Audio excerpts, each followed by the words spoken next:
A Hendrick Motorsports sweep of the top 3 starting spots. And while you watch to see where your favorite driver is starting, let's visit with our in-race reporter tonight. That'll be Jeff Burton driving the AT&T Chevrolet, starting back in 11th position. Jeff Burton, Rusty Wallace, ESPN, you got us? Rusty, I got you, bud. Well, Jeff, you've won here before, and this is one of your best tracks. Now that you're locked in the chase for the championship, hey, what's your strategy? We're going to go try to win, obviously. You know, we think the AT&T Chevrolet is pretty good. Just gotta stay ahead of the racetrack as the thing rubbers up. We've got to keep making the right changes, and I got to keep giving the right information. But I feel pretty good about it. It'll be interesting to see where the groove moves up. Busch race, the groove didn't move at all, really. So I think with these cars, it's going to go way high, but it didn't last night. Well, Jeff, you did a lot of practicing during the daytime. This is a night race. You think the car's going to move around a lot on you, change a lot? Yeah, I mean, you know how this place is. It's just going to probably gain more grip. Probably track's going to get better, you know, than it was yesterday. But it's going to get better for everybody. And as the grip level changes, that changes the balance some. So we just have to see what we got here to start making changes. All right, buddy. We'll talk to you later. Let's visit with the man who will call the shots for Jeff Burton tonight, crew chief Scott Miller. Hey, Scott, Andy Petrie up here in the booth. You got a copy? Scott Miller, Andy Petrie up here. Do you have a copy? Yeah, Andy, got you loud and clear. Hey, Scott, not very often do you get a freebie race like this where you can do some different things. What do you think about on the pit box tonight? What are you going to do different that you wouldn't normally do? Well, if anything comes up in the race, it might be some off-the-wall strategy or something that looks like it might be able to get us a win. I mean, I'm going to be a lot less reluctant to make a risky call at the end of this race than I would normal. 10-4, Scott. It's going to be interesting. Good luck to you and your team. Thanks, Andy. Thanks for being with us. We'll be following along with Jeff and Scott all night long. Now let's update some of the key stories we'll be following here tonight. First, here's Jamie Little. Well, Doc, we're going to be talking a lot about seeding as this chase nears. And, you know, Jeff Gordon, he's been leading the regular series points since the 5th week. Well, that could all change here tonight. Once the 12 drivers are locked into this chase, all the points start over, and they're seeded based on wins in the regular season. For instance, Jimmy Johnson, he's 6th in the regular points right now, but because he has the most wins, 5 in the regular series, starting next weekend, he will be seeded first. Now, his teammate Jeff Gordon has 4 wins, so he's seeded 2nd currently, but if he wins here tonight, he could mix things up, and he could tie Jimmy for the #1 seed. Let's go to Dave Burns. Well, Jamie, this race always has lots of appeal because something always happens at Richmond. In each of the 3 chase events so far, each of the 3 editions, someone has gotten bumped out. In the first year, it was Casey Kane who got bumped out when Jeremy Mayfield won the race. The next year, Jamie McMurray crashed early. Ryan Newman raced his way into the chase. And, of course, last year, Casey Kane ran well enough to bump Tony Stewart out of the chase for the NEXTEL Cup. Keep your eye on Kurt Busch and the 29 of Kevin Harvick. They're not in yet. They're not a lock. If you root for these guys, you better stay with them all night because they still need your help. Mike?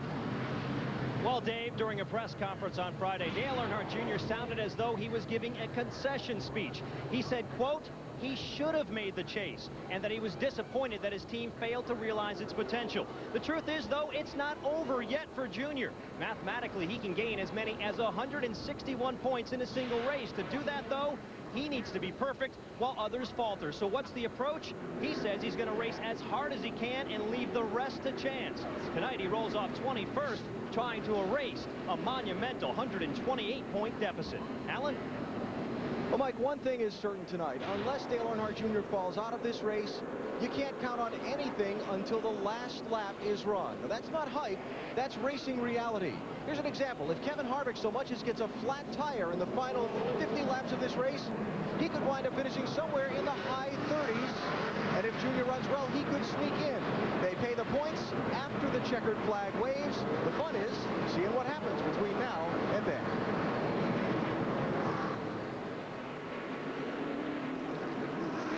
High-definition onboard cameras. You'll be riding along with the back. Look at the back of the pace car. There is Jimmy Johnson and teammate Jeff Gordon and all Hendrick front row. as we are set for race number 26 here. 32nd consecutive sellout. Over 112,000 die-hard NASCAR fans are here to watch Saturday night slugfest. Short track racing. Who'll get in the chase? 3 drivers on the bubble. Only 2 will make it. Who will be there? We're going to find out momentarily as Jimmy Johnson leads them down to the green flag at Richmond, Virginia.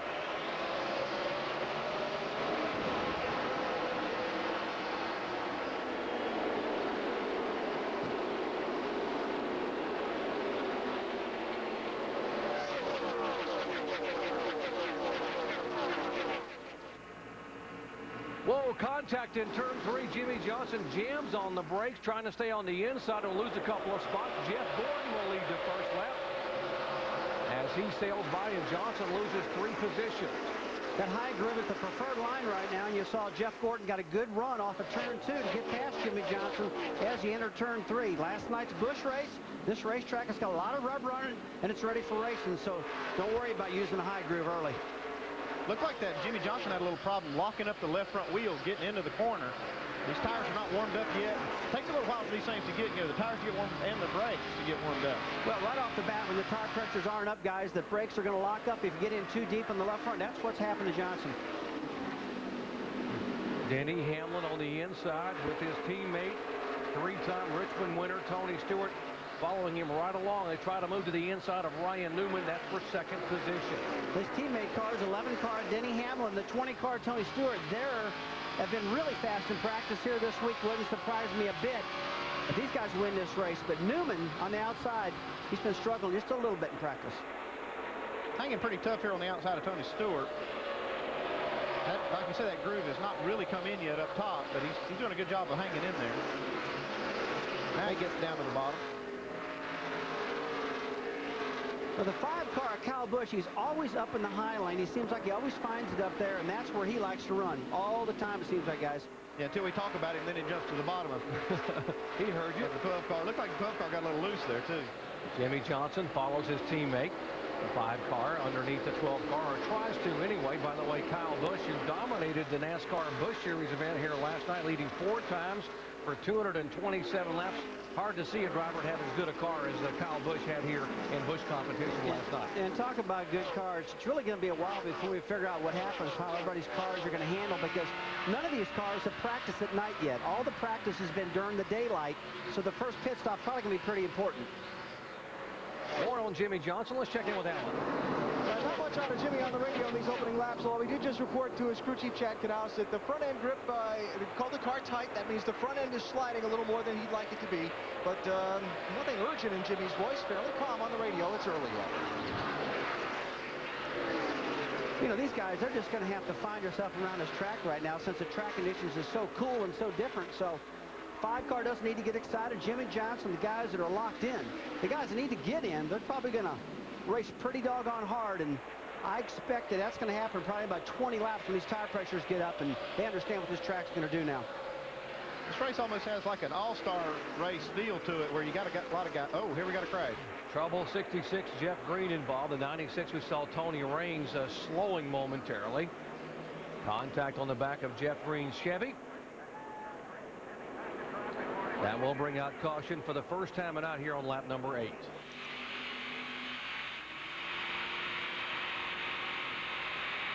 You just hate to see a problem early for these fellas. They've worked all week long trying to get these cars running. This is one big race, a lot of attention on it, and right away you're out of the race. Tony Raines really needs to get something going here, too. He's going to be looking for a ride next year. I'm sure he's wanting to audition for that here last few races of the year.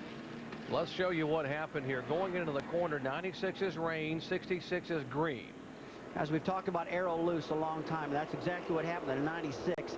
He got alongside of Green in the 66 car, and the car just got loose. He slid up into the 66, lost his downforce. Looks like Dale Jarrett in the 44 got a little bit of that, too.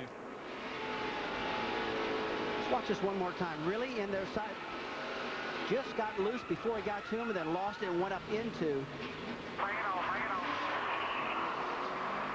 Now from Jeff Green's camera, looking back into the side. Bumper, still there. And that's all it takes, just a little bit like that, guys. Lock us out, lock us out, lock us out. To lose rear traction like Tony Raines did getting in the corner. And there's a reason for that. And the reason is that it's early and the tires are cool. They're not up to pressure. Caution number one of probably many here tonight at Richmond International Raceway. Kyle Busch, Ryan Newman, Tony Stewart, Denny Hamlin, and Jeff Gordon. Back at Richmond International Raceway, pace car will pull away. Jeff Gordon will lead him on a turn 4 to the restart. Back to the green flag. Gordon, Hamlin, Stewart, Newman, and Kyle Busch.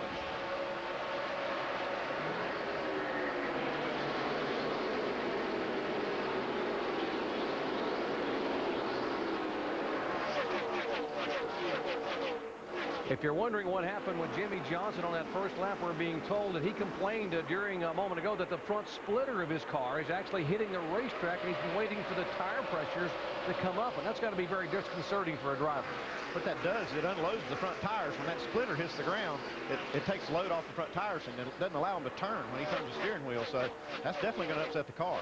We'll tell you another fellow on the move right now, Jeff Burton, working outside of the racetrack and outside of Carl Edwards. He's making some ground up there. There's a 31 of Jeff Burton, and see who's coming with him? Kevin Harvick. In fact, Kevin Harvick is going to sail by him. Remember, Harvick has to finish 32nd or better, but he's not waiting on anybody. Well, he can race around his teammate there with Jeff Burton, but I bet you don't see Kevin Harvick put his car in too many real tight spots tonight. Now, Dale Earnhardt Jr., there's the 8 car, started back in 21st position. He's making his move slowly and surely. That's for 18th position. He's trying to go by Ridge and does so. Would take the 18th spot away. Currently back in 19th spot. Let's listen in. I can get down in the corner real good. And the left front's chattering, center off. I don't really like left for air pressure changes, but you know, just to try to get it to turn up off, I'd rather you try something else. And Doc, the last time he was behind the wheel of the 8 car, they were 43rd quickest in practice. They were not happy with the car, the way it was handling it all. This is his first time behind the wheel, and as you can hear, things aren't going his way. Well, they made some changes last night in their setup of their car. They talked again this morning about what they want to do, and it sounds like they've hit it pretty close. He likes how his car is, getting in the corner, and that pushing front end, chattering he calls it, that'll work itself out on a couple pit stops. Right side of your screen, the 99 you see there, that is 6th, 7th, and 8th, and Harvick in the 29 car in 8th position. You see him trying to make a move inside of the 5 car of Kyle Busch, who's still up high in the outside group. Looks like he was scraping the wall down the straightaway, and he's still running up the racetrack in the corners, leaving that bottom open for Kevin Harvick. You know, all year long he feels real comfortable on top of the racetrack, and he's got himself working that toppling in like you saw last night in the Busch race here at Richmond, and he just loves it up there. And you know, you're not going to get him trapped on the bottom, so he just went to the top. He's got a lot of momentum up there also. Looks like Harvick's got a good car here early. Ryan Newman trying to get back underneath the 11 car of Denny Hamlin. That's for 2nd position. These cars are about a second behind the leader, Jeff Gordon. Allen. Doc, Denny Hamlin in that 11 has extra motivation to win tonight's race. Denny is from Chesterfield, Virginia, just down the road from Richmond. He says it wasn't all that long ago. He was a spectator in the stands watching races here. He said every driver has a place that's more special to him than any other. For Tony Stewart, it's Indianapolis. For me, it's Richmond. He wants to win here badly tonight, especially being locked into the chase and having no points to worry about. Talking about the Virginia boys, you remember you got the Burton boys. Here's Denny Hamlin, currently 3rd. Jeff Burton in 10th spot. Elliott Sadler, who's from Emporia, Virginia, in 12th position. Speaking of Elliott Sadler in the 19, that's him up high. The 17 of Kenseth and the 2 of Kurt Busch, as these cars are battling for a position in the top 10 and 12th position. 12th, 13th, and 14th. You know, I was taking a look at Kurt Busch's car. The front end looks like it's rolling a lot on that car. More roll than you possibly need to be. And that front end roll is not what you really want. That's going to make the car real loose. So let's take a look at this. He's up underneath the 19 car Sadler. You see that air dam up, and that really kills it. Caution on the racetrack for the 2nd time tonight. 15 car of Paul Menard has had his troubles, and he will bring out the yellow flag here on lap 23. Car looks clean. Doesn't look like he's made any contact with anybody or the wall.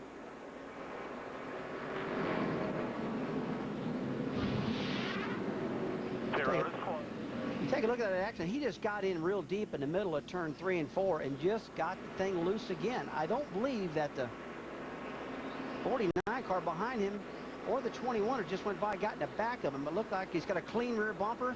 Just another arrow loose situation getting into the corner. We are at Richmond International Raceway, a sellout crowd of over 112,000. The Chevy Rock and Roll 400. It may be the last regular season race of the year, but chase for the Nextel Cup. Under caution, here they come down pit road for the first pit stop of the night to Dave Burns. Carl Edwards will come in the 99 car, and they're going to make changes on that car. Carl's pretty happy with it, but one thing he's concerned about, brakes. They can't make changes right now. We'll see how that plays its way out. Jamie. And Jeff Gordon in his pit box, he says he's tight when he picks up the throttle and loose off. They're going to take 4 tires, no adjustments, guys, for your leader. Alan? Denny Hamlin's crew is going to take a little extra time on the right rear corner of the car to place a spring rubber inside one of the springs for a handling adjustment. That's why the rear tire changer's a little slow coming around the car. They will give up a little track position now to try and help the handling for the long run in the race.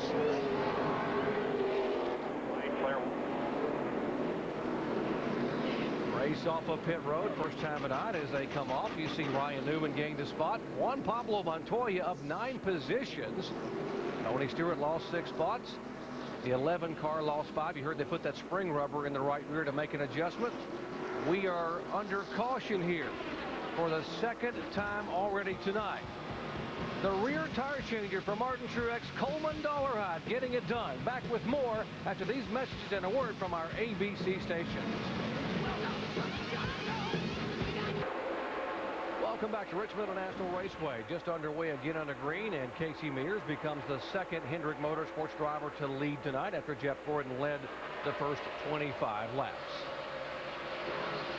When Ryan Newman in the last pit stop, he took on 2 tires, so it's yet to be seen how that's going to work. We've been waiting for that one to happen for a while. A lot of teams want to see 2 or 4 of what's going to work here tonight at Richmond. One of the drivers we thought might be a factor tonight is in the garage area. Mike? We certainly thought that Greg Biffle had a shot at contending for the win tonight, but that's not the case. Involved in the early incident, what exactly happened? I really don't know. You know, it's unfortunate. When you start in the back, you qualify bad. You start in the back with all the donkeys, and they're for sure to cause a wreck in the first 10 laps of the race. That's why they're back there, and it's unfortunate. I know that maybe the car involved was the car that took us out last Richmond race. So I don't know. Unfortunate for us. We had a good race car, just qualified badly. Looks like he took a pretty heavy hit in the right rear. How bad's the damage? Well, it bent the axle housing, bent the rear truck arms, and the axle housing's bent. They can't get the axles out, so we're going to replace all the rear suspension from the middle of the car back because everything's bent. The team's not giving up, though, Doc. They're going to work here on the 16 car, trying to get him back in the race before the end of the evening. Thank you, Mike. They'll try to get that car back on the racetrack. There's Kevin Harvick. See him trying to make a move inside of David Gilliland. That is for the 5th position. Well, Harvick needs to run a really good race. He's got to keep himself out of trouble, and sometimes it's just a lot easier to do that by staying up front, and that's what he's doing. You don't want to get in the problem that happened to Greg Biffle. Yeah, it looks like he's doing a good job of staying out front. He's got a big gap on these guys, and he's not putting his car in any real tight spots. At the same time, he's running hard. 3 abreast. Denny Hamlin all the way on the inside of the racetrack. He's inside of Juan Pablo Montoya in the 42 car. We heard him say they put a spring rubber in the rear for Hamlin. What are they trying to correct there? Well, right now, if they put a spring rubber in the right rear, they're trying to get the car to turn the front end better. Just get the front end to stick better. Jimmy Johnson on the move. He was the pole sitter. Still has yet to lead the lap. He went into turn 3 and had the splitter bouncing off the racetrack. Jammed on the brakes and was passed by his teammate, Jeff Gordon, on the very first lap of the race. Johnson now moving back up to 3rd position. So it's Newman, Jeff Gordon, and Jimmy Johnson as you watch this battle back for 4th, and Harvick goes sailing by Casey Mears.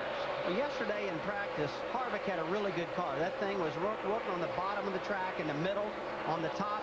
And talking to him, he was just really excited about how his car was running. This is just one of those tracks that Kevin Harvick has always performed well at. Even with this new car, it seems like he's not lost a beat here. It's just a track he really loves. You've seen him have so much luck in the Busch Series here at Richmond, Virginia Raceway, and he just loves this track. And he's another guy that's not afraid to run that car dead up on top of the wall.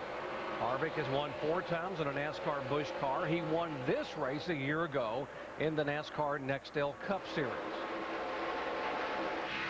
Where is Dale Earnhardt Jr.? Well, after the pit stops, he finds himself in the back of the pack. Earnhardt Jr. now being shown in 20th position. Let's take a look at this. It looks like he got in the pits a little sideways, had to stop. And he's not really in a position where he wants to be because the 10 car in front of him has got his rear of a car kind of hung out a little bit. When Dale gets ready to drop this jack, it's going to be a little bit of a struggle for him to get out of there. He's got to stop and back up, and when he does that, that just really he kills yourself. From Jackman Brian Hootie Chase as they service the car. You see that Hootie's watching and he realizes they got to back the car up. And Earnhardt lost about 4 or 5 cars on pit road, went by him while he was trying to back up and get back around the 10 car of Scott Briggs. Jamie. Just bad luck for that 8-dog team. Quite about what happened, obviously, but they're trying to talk to each other, calm each other down, and say it's going to be a long race. Just keep your eyes on the plan, and their plan is to lead laps and win this race tonight. Riding along with our Wrangler onboard telemetry, you can see what's going on there with Dale Earnhardt Jr. as he's trying to just sail back through the field and work some of this traffic. Well, guys, right now, he really can't give the car its full potential because he's locked up in the traffic. You'd see the RPMs higher getting down into turn 1 if he could not be in all that traffic. Kevin Harvick, so much for trying to be ginger and tiptoe early on until some cars fall out. He is just, I don't know, if you were his crew chief, Andy, would you like this move? I mean, he's being as aggressive as I've seen him all year long. I would like to see the car running fast like it is, but I haven't seen him put it in a position yet that scares me. In other words, putting it 3 wide or racing in some positions that would really scare me. I don't mind seeing him run fast. I just don't want to see him in any real tight spot. Well, if the car run fast by itself and he doesn't have to push it or overdrive the car to get it to go fast, that's 2 different things right there, guys. And right now it looks like this car is running fast easy. It gives him a lot of options when you got a fast car. Kevin Harvick on his way to the front and maybe on his way to the chase for the NASCAR Nextel Cup. Hamlin, Johnson, Harvick, Jeff Gordon, and of course, how about this guy trying to get in the chase? Back in a moment. Back at Richmond International Raceway, beautiful aerial shots from high above this sellout crowd, courtesy of our good friends at Goodyear, the official tire of NASCAR, helping NASCAR drivers get to the finish line for over 50 years. Well, Monday Night Football kicks off at 7 o'clock Eastern time with a doubleheader. First, it's Chad Johnson and the Bengals looking to make a statement against the rough-and-tumble defense of the Baltimore Ravens. Then Heisman winner Matt Leinart and the Arizona Cardinals taking on the San Francisco 49ers. Are you ready for some football? Mike Tirico and company coming up on Monday night. Ryan Newman has now led 21 laps. Our early leader was Jeff Gordon. He led the first 25 laps, but there may be some issues brewing in the 24 car. Jamie? Well, Doc, Jeff Gordon, when he came into his pit box, he was a little sluggish off, and he told his crew chief, Steve Lecart, why. We can let him take 2. We're not going to mess with that. Not this early. I made that mistake in Michigan. That clutch is kind of funky on those takeoffs, so remind me to get plenty of revs on the takeoff. Teamwork just asking for Steve Lecart to remind him he needs to keep those revs up. Steve Lecart told me their car is short on speed, that they need longer runs. So having a clutch issue is not going to help matters in the short run, guys. Well, right now he's not having a clutch problem on the racetrack, and what he's talking about is he gets ready to leave the pit area. If he doesn't slip the clutch enough and rev the motor up enough, it'll kill the engine. He's got to refire it and get gone again, and that really kills a lot of time. And the other thing we heard him say, I think they were talking about maybe taking 2 tires, and they said they didn't want to do that either because they tried that at Michigan. The good news for Jeff Gordon is he's locked in the chase. He's got 4 wins. He's going to be okay, but he wants to get this win because it's all about getting the top seed. And right now, his teammate Jimmy Johnson with 5 wins will have 10 more points when the chase really begins next week at New Hampshire. I tell you, be in a great position to have 5 wins like Jimmy Johnson, just be worried about it getting a little bit more rather than Dale Earnhardt Jr. back there trying to get in. Not many races like this where you don't have really any pressure, you know, to just score points. You can go out there and just run the car hard. It's not like it's almost like an all-star race where you just go out there and just run for the win. Right behind Jimmy Johnson, Carl Edwards, you see right there, he's about 1/10 of a second faster than anybody in the field right now. Fastest car in the field right now. Dave? And he's feeling pretty good about that race car, too. They made just a slight air pressure adjustment on that race car on the first stop. And there doesn't appear to be a braking issue per se, but Carl felt like maybe he needed to conserve his brakes during this race. Of course, he's being reminded constantly by his crew it's a long event. Brakes very important. Tim Brewer told us that at the top of the show. And so Carl Edwards being gingerly tapping those brakes into the corner, trying not to overuse them. Yeah, Dave, I've seen a lot of red rotors early in the race here, and that's what I kind of suspect these guys are talking about. We see it right there, that rotor glowing red.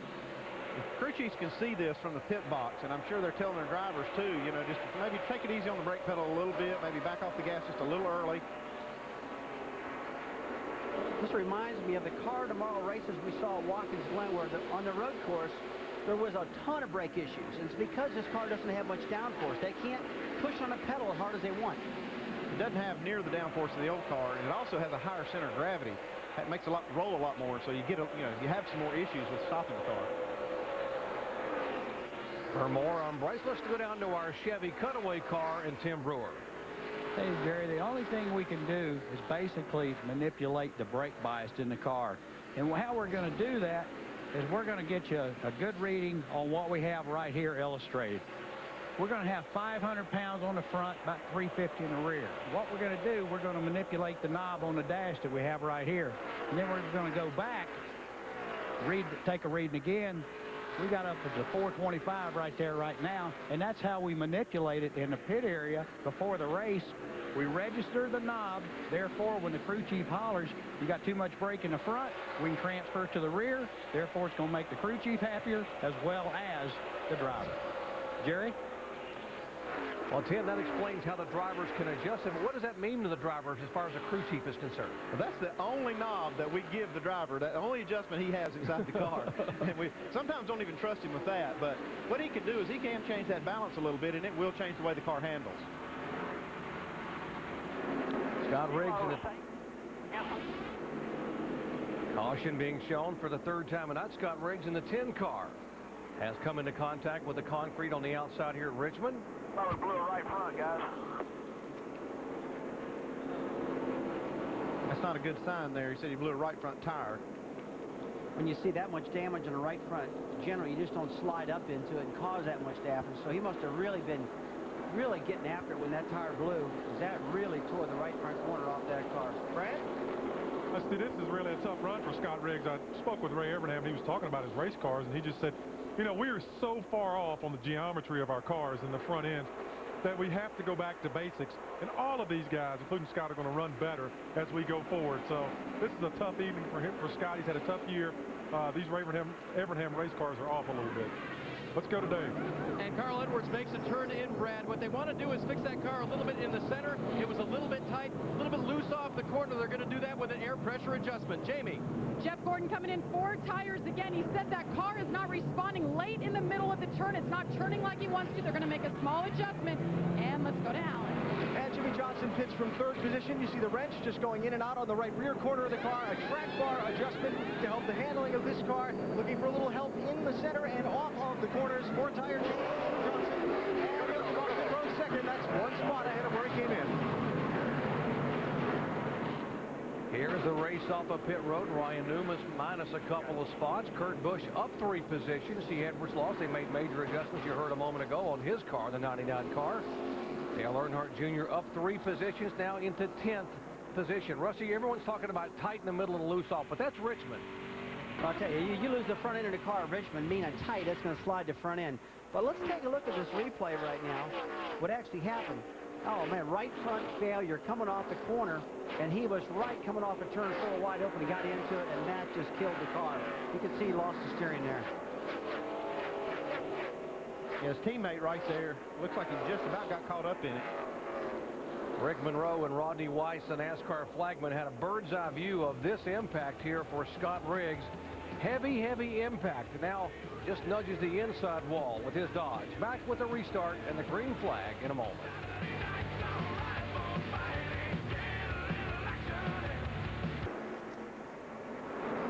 Welcome back to Richmond International Raceway. Time now to take a look at our AT&T Crew Chief Challenge. Which driver will add a win to their win total tonight? Will it be Jimmy Johnson, B, Jeff Gordon, Carl Edwards, or Kurt Busch. Text the word crew to 191 on your wireless phone and send in your answer. The results will be shown later on in the race. You guys know who you'd vote for? Don't tell us yet. We'll wait. That's a tough one, though. That's a tough one. That is very tough. That is the toughest all year.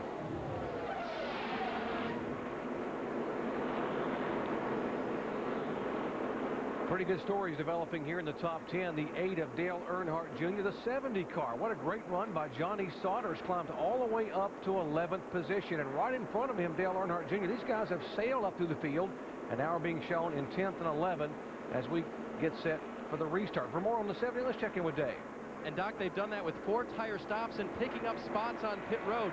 2 on the first stop, 5 on this last stop. So the crew getting it done on pit road for Johnny Sauter. Sometimes it's a lot easier to earn those spots on pit road than trying to pass these guys on the track. Well, guys, don't forget one thing now. Johnny Sauter, he's a short track ace. This guy's really good. This doesn't surprise me a bit. Seems like this team's really taken to this new car, too. They've had some really good runs with this new car. Johnny Sauter started back in 35th position, now being shown 11th. And, of course, Earnhardt Jr. started 21st, is in 10th position. And the 6th car, they are taking him. That's David Reagan to the tail end along this line for 66 now, we're being told from NASCAR instead of the 6. That is Jeff Green. Tail end along this line with an issue with fueling on pit road. As he heads back down pit road, the pace car will turn left. And Jeff Gordon resumes the lead. He will lead him down to the green flag. It is Gordon, Johnson, and Ryan Newman, the top 3.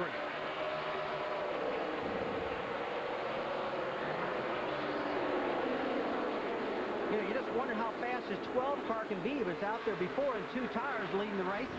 4 tires, he might really be flying.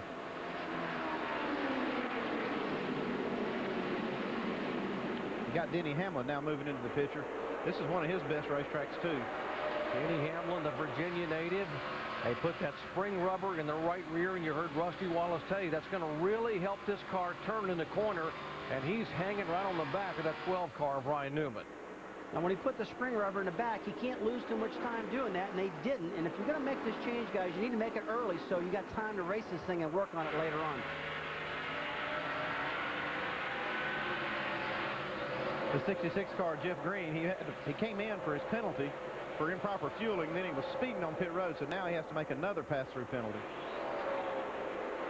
8 and the 29 running right together. Remember, these are the guys that are on the bubble, or 2 of them anyway. Harvick in the 29 and 12th, Earnhardt Jr. in 13th in the 8th car. He's going to try to hustle to the front. They are being shown in 9th and 10th, respectively. It's a battle for 4th here. Kurt Busch underneath Denny Hamlin. Now, Busch isn't locked in at all. He can't afford to have any problems. To get 2 races, he just needs to log these laps. Alan? Hey, Rusty, just to follow up, we were talking about the 11 car, making that, taking the time to make that adjustment early. It's helped. Denny says, much better. Mike? Well, talking with Kurt Busch earlier this weekend, he says this really reminds him of 2004 when he came into the make-it-or-break-it race needing to finish only 40th or better. Tonight, the magic number 36. He says he knows he needs to be conservative, but can't wait for that moment later in the race when his crew chief comes over the radio and tells him that he is locked in, because when he hears that, he'll know it's time to go. Well, guys, if he's holding back, he's going to be awfully good when he does actually stand on it. Well, we're watching the 12 car and the 2 car, and right now, just in my opinion, I don't like how that 2 car looks compared to his teammate, Ryan Newman. Newman's got a lot less body roll. The car looks better right now to me. One thing I've seen with these guys, though, they're all trying to find a good balance for this new car, whether it be with springs or bump stops on the shock or maybe external bump stops. So some of them are trying a lot of different things. So you see some of the cars rolling more than others, and there's really no magic or set setup for these guys. Dale Earnhardt Jr. left side of your screen just a moment ago. The 29 car of Harvick went by to take the 9th spot away. And here comes Clint Bowyer to take the 10th position away from Earnhardt Jr. Junior's last lap is a 23.08 compared to Jeff Gordon's 22.68, so almost 0.3 of a second slower. You see him working a high lane, and I don't believe he wants to be up there right now. His car doesn't look good there. Hey, I don't think he's driving the car up there. I think his car's just not handling good enough to stay on the bottom. Jamie McMurray in the 26 car becoming a factor. Now he now catches this crowd and begins to move in and work over the rear of the 8 car.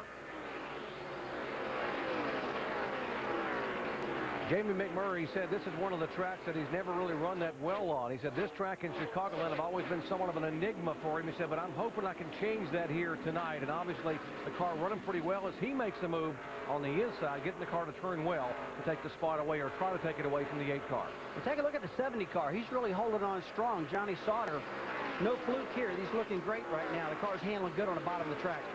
Junior really struggling with his car, though, trying to keep it on the bottom. See, these guys are losing touch, these guys in front of them. Well, one thing I'm noticing right now, the brake rotors and a lot of these cars that aren't handling good are really starting to get red right now. There's Harvick on the move again. That's for 7th position. Kyle Busch still running up near Williamsburg, Virginia on the outside groove instead of Richmond. Everyone else went on the bottom of the racetrack, but it worked for him last night. So when he won the Busch race, and Harvick trying to make the inside move.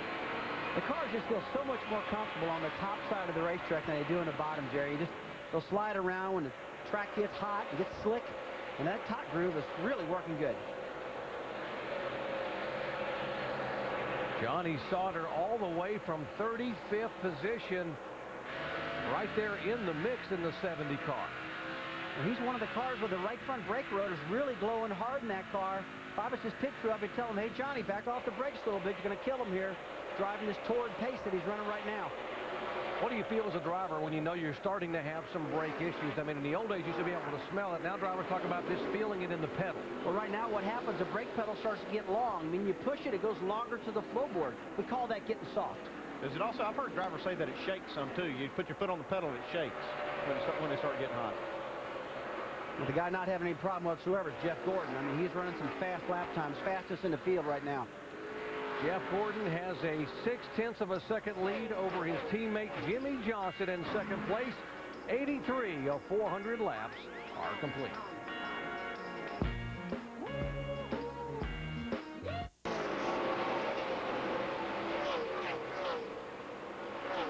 Welcome back to Richmond International Raceway in the Chevy Rock and Roll 400. 91 of 400 laps complete.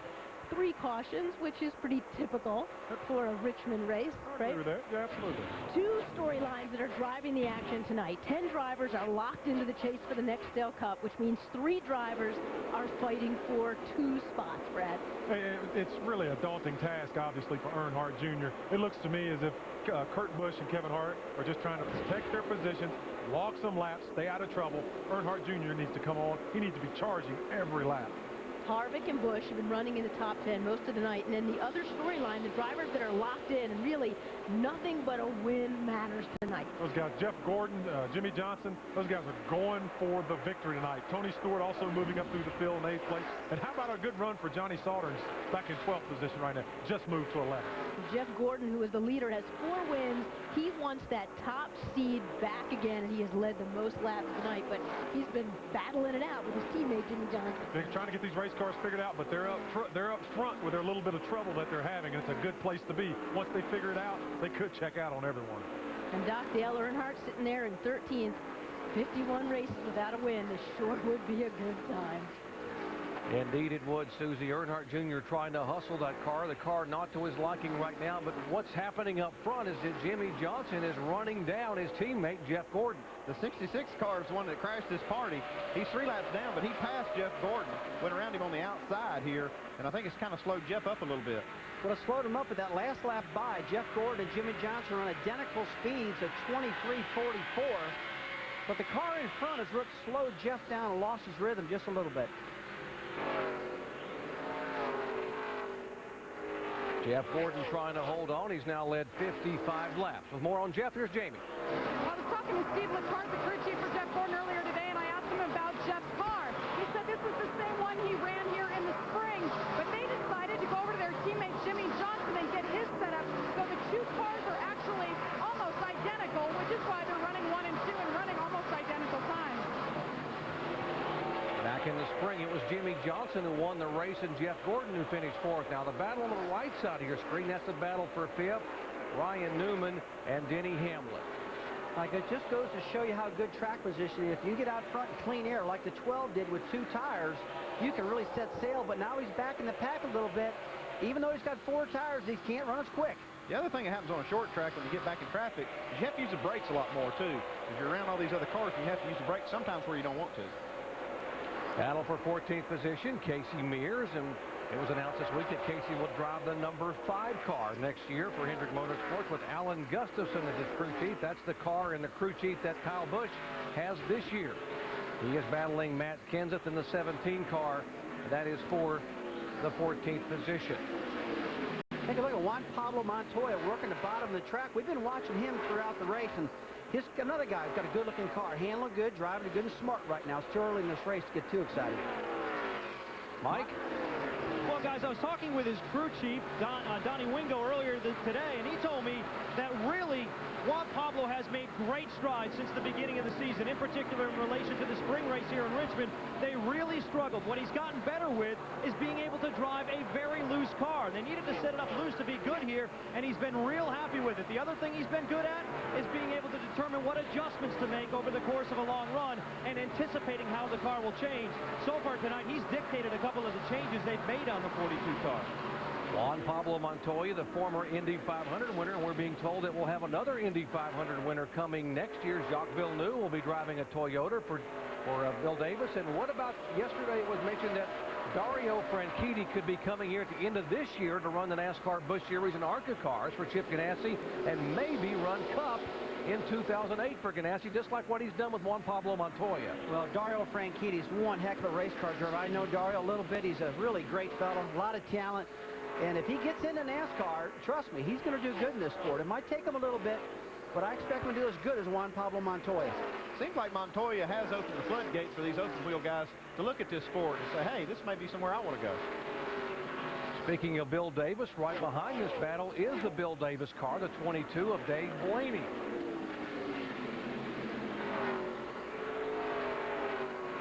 Blaney, the former World of Outlaws champion. Here's the 5 car that's actually sliding backwards a little bit. Kyle Busch, car, the handle's starting to go away a little bit. Well, I would venture to say in the last pit stop they made a change and it didn't work. And so right now he's just holding on to the car.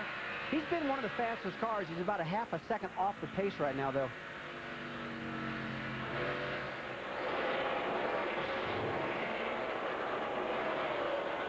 See the position progression for Kyle Busch as he certainly, as you mentioned, Rusty, from 3rd on back through the field now, and he's still slipping back. He's now being shown back in 13th position. Dave? And Doc, remember, Kyle's had a love-hate relationship with this new car of tomorrow. Won the first ever COT race. Tonight, it's going to be a different story. Listen to what he said on the radio. God, I love this car. Oh, Canada. Sure, a lot of this has to do with my no turning left front because I locked it up, and now it's vibrating. Vibrating left front, loose, tight, all over the place. Kyle says, you know what I think about these cars? They're a piece of, and then he actually said, you know what? He said they're a piece of you know what, and he was very nice on the radio, but struggling tonight, and as you guys saw, going backwards.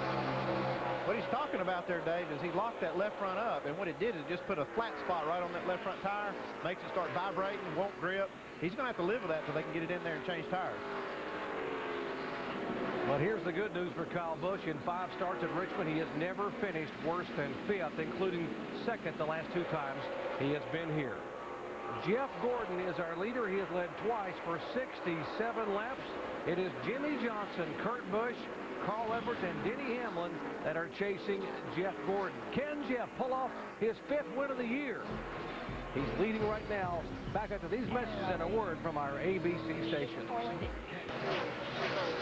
With just one race to decide the championship, it's a 3-way battle to the finish. Indy 500 champ Dario Franchitti takes on Scott Dixon and Tony Kanaan.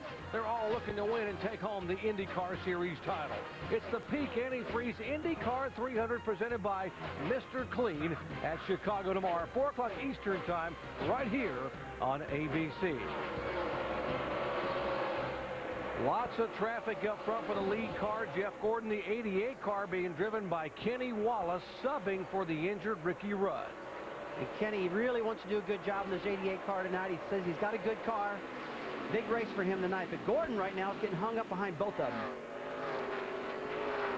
Yeah, Gordon's kind of caught between a rock and a hard place here. He's got 2 lap cars that are racing. And you see this 88 car, Kenny Wallace. He's going to race as hard as he can not to go a lap down in case the caution comes out.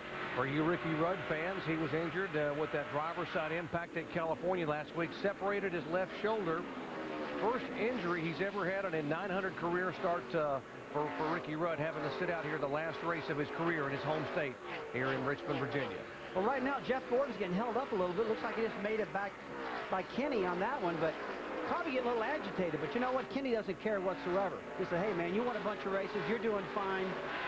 Yeah, but what if it was you, Rusty? You've led a lot of races here, and you come up on these guys. Do you get mad at them? Oh, put a bumper to him, man. you hit him right in the rear and knock him sideways and pass him. That's what you got to do. Your brother? Hey, I remember that when you did that to some guy named Jeff Gordon going into one, and boy, that's about as mad as I've ever seen Gordon. He was mad as a hornet. Well, that's a pretty good race, though, wasn't it? I thought it was. Jimmy Johnson on the move. Now, he's going to try to work his way by the 88 car. Looks like Jimmy found a little something. He was struggling for a few laps, but then he must have changed his line a little bit. Now he's running Gordon down just a little bit. Let's take you back to 2001. Talk about contact. There's our buddy Rusty Wallace. Hey, you're in my way, man. Oh, goodness, a little contact here. And here was a discussion. Gotta love short track racing, don't you, Rusty? That's what's so great about Richmond, guys. A lot of tempers, a lot of action. People love it. This place is packed here tonight. Standing room only. That's why they've had 32 consecutive sellouts here at over 112,000 folks. They jammed their way in here to see exciting NASCAR on a short track Saturday night here in Virginia. Alan. You know, Jerry, we've talked a lot tonight about adjustments that the pit crews make on these cars during a stop. Jimmy Johnson, who won the last race here in May, talked about how he has made an adjustment to his driving here. He said during that race weekend he learned how to drive the place. And I asked him before the race what he meant by that. He said he was attacking the corners too hard and abusing his equipment too much to the point that the crew was not able to help him with their adjustments later in the race. He said, I adjusted the way I did things. It helped them adjust the car, and we won. I hope I can remember how to do it tonight. Well, it looks like he's doing a pretty good job right now. And Andy, one thing I've noticed, these guys are pretty inconsistent out there. We're watching the lap times.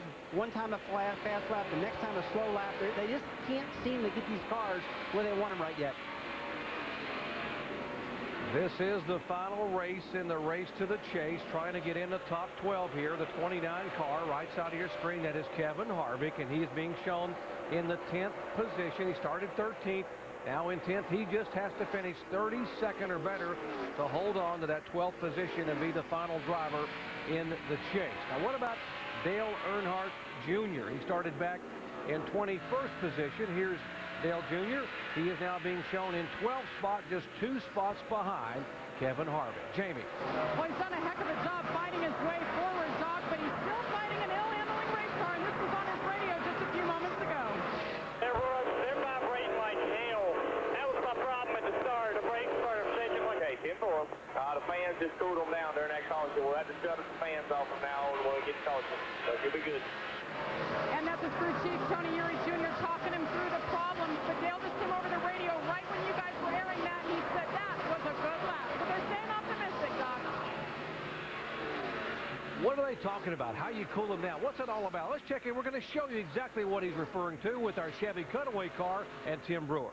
Hey, thanks, Jerry. What you're going to have here, folks, you got this opening right here. That's going to conduct airflow back through the coolers. Now, we've got fans back here. This is a premier setup right here. There's nobody in NASCAR got anything any better.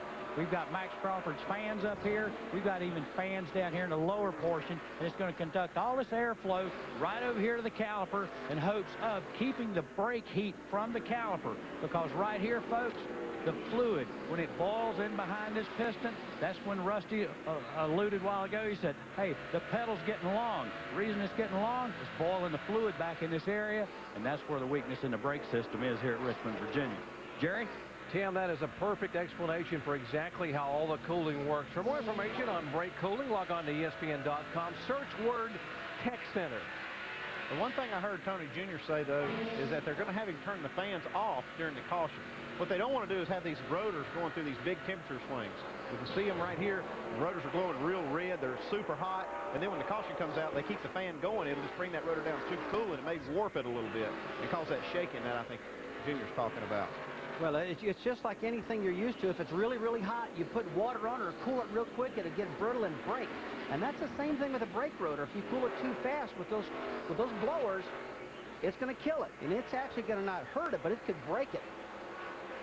That's the last thing Junior needs right now is brake problems. But I think when I watch his car, well, I see a little temperature in the brakes that time, but some of them are really getting hot. Even Harvick's brakes were very hot. 130 laps, so 400 are complete. There is Jeff Gordon, the 24 car. He's the points leader and a 4-time winner this year. Jimmy Johnson in second spot.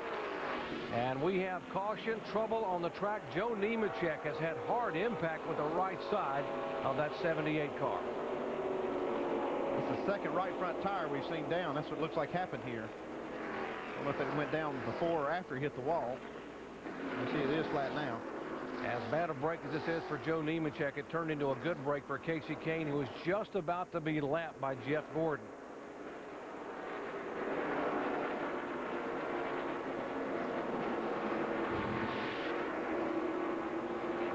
You can see he just absolutely lost the right front tire, went head on in the wall. Joe Nemechek's car did.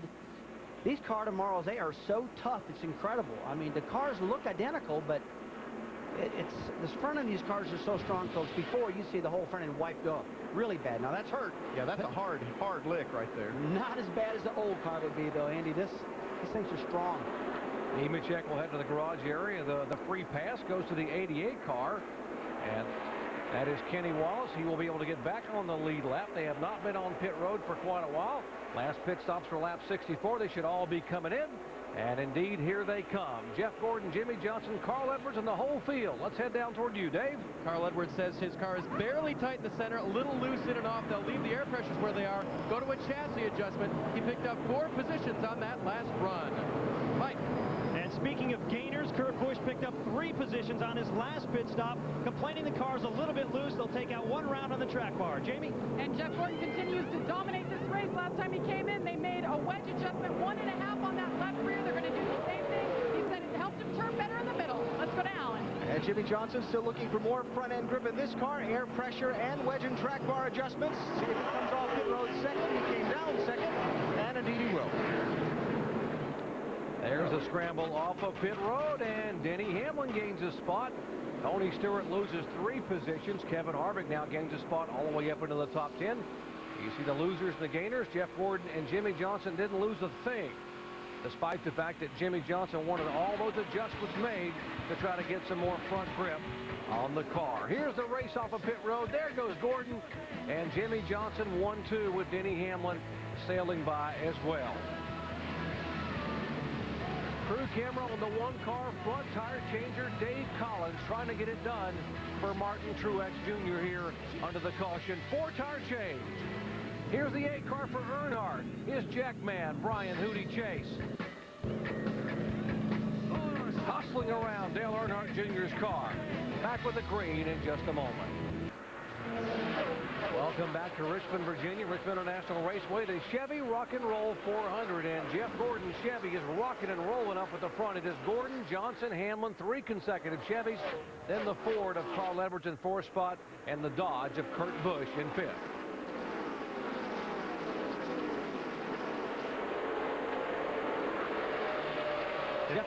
Jeff jumped up to a big lead right here on Jimmy Johnson. Right on that restart, he just took off and put about 5 or 6 car lengths on these guys.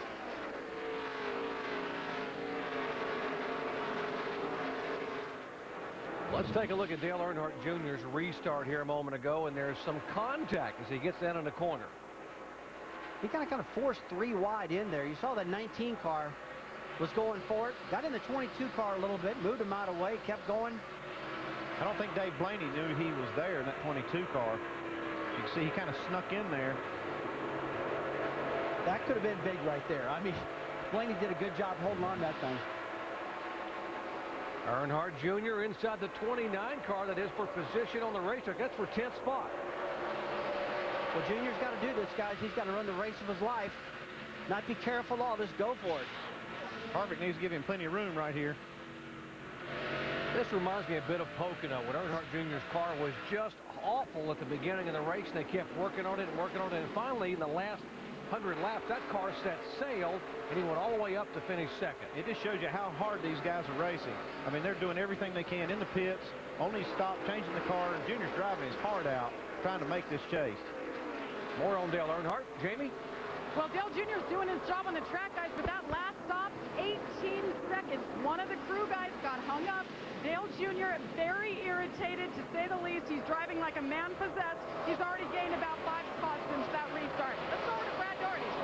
Thanks, Jamie. Andy Petrie made a great comment a second ago. As I talked to Tony Eury Jr., he talked about how hard Earnhardt Jr. has been driving this race car, and he wanted to reiterate the fact. He said, Brad, we may not be in the chase, but we are a proud race team, and we're going to go out and we're going to participate to the end of the season, try to win as many laps and as many races as we possibly can.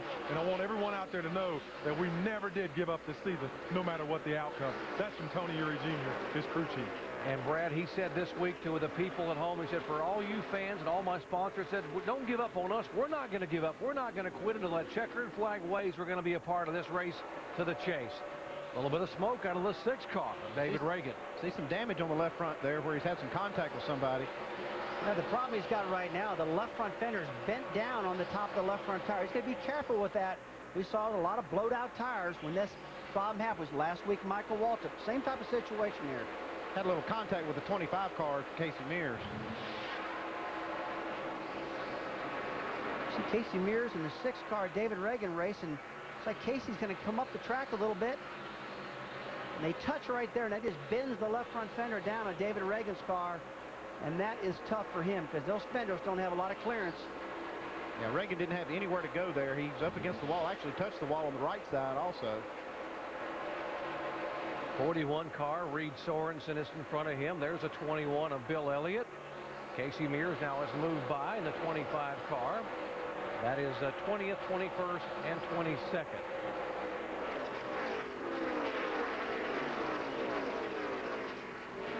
We were talking about what a great run the 70 car had early on. Johnny Sauter all the way from 35th starting spot into the top 10.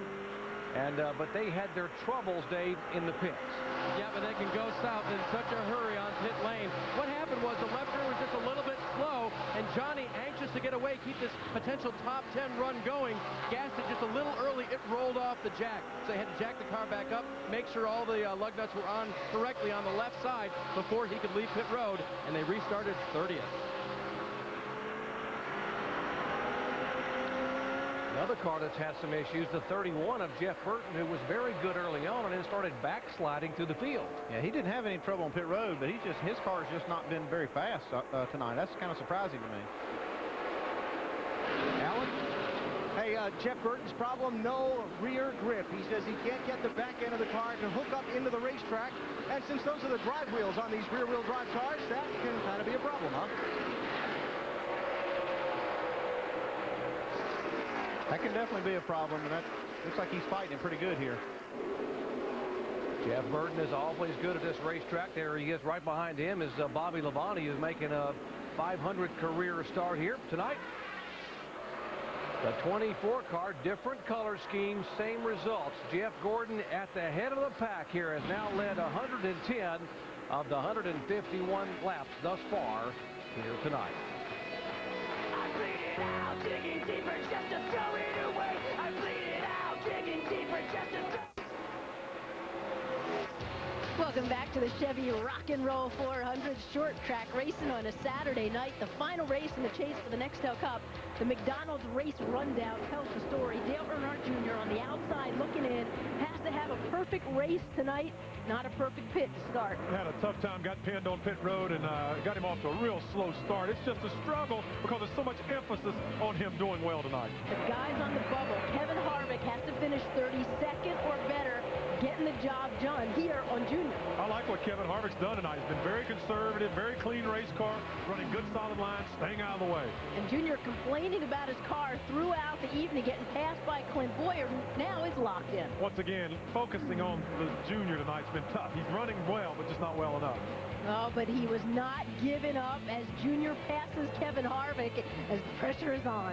He's drove a stake in the ground. He's going to try like heck and see what comes of it before the night's end. Yeah, the number 8 team just fighting their hearts out, Jamie. Well, Susie, he's driving like a man on a mission. He's up to 10th right now, but Dale Earnhardt Jr. not comfortable inside the car. What is going on? What the hell? I don't want to drive his car anymore the rest of the year if I can. All right. I can see it hurts my back real bad.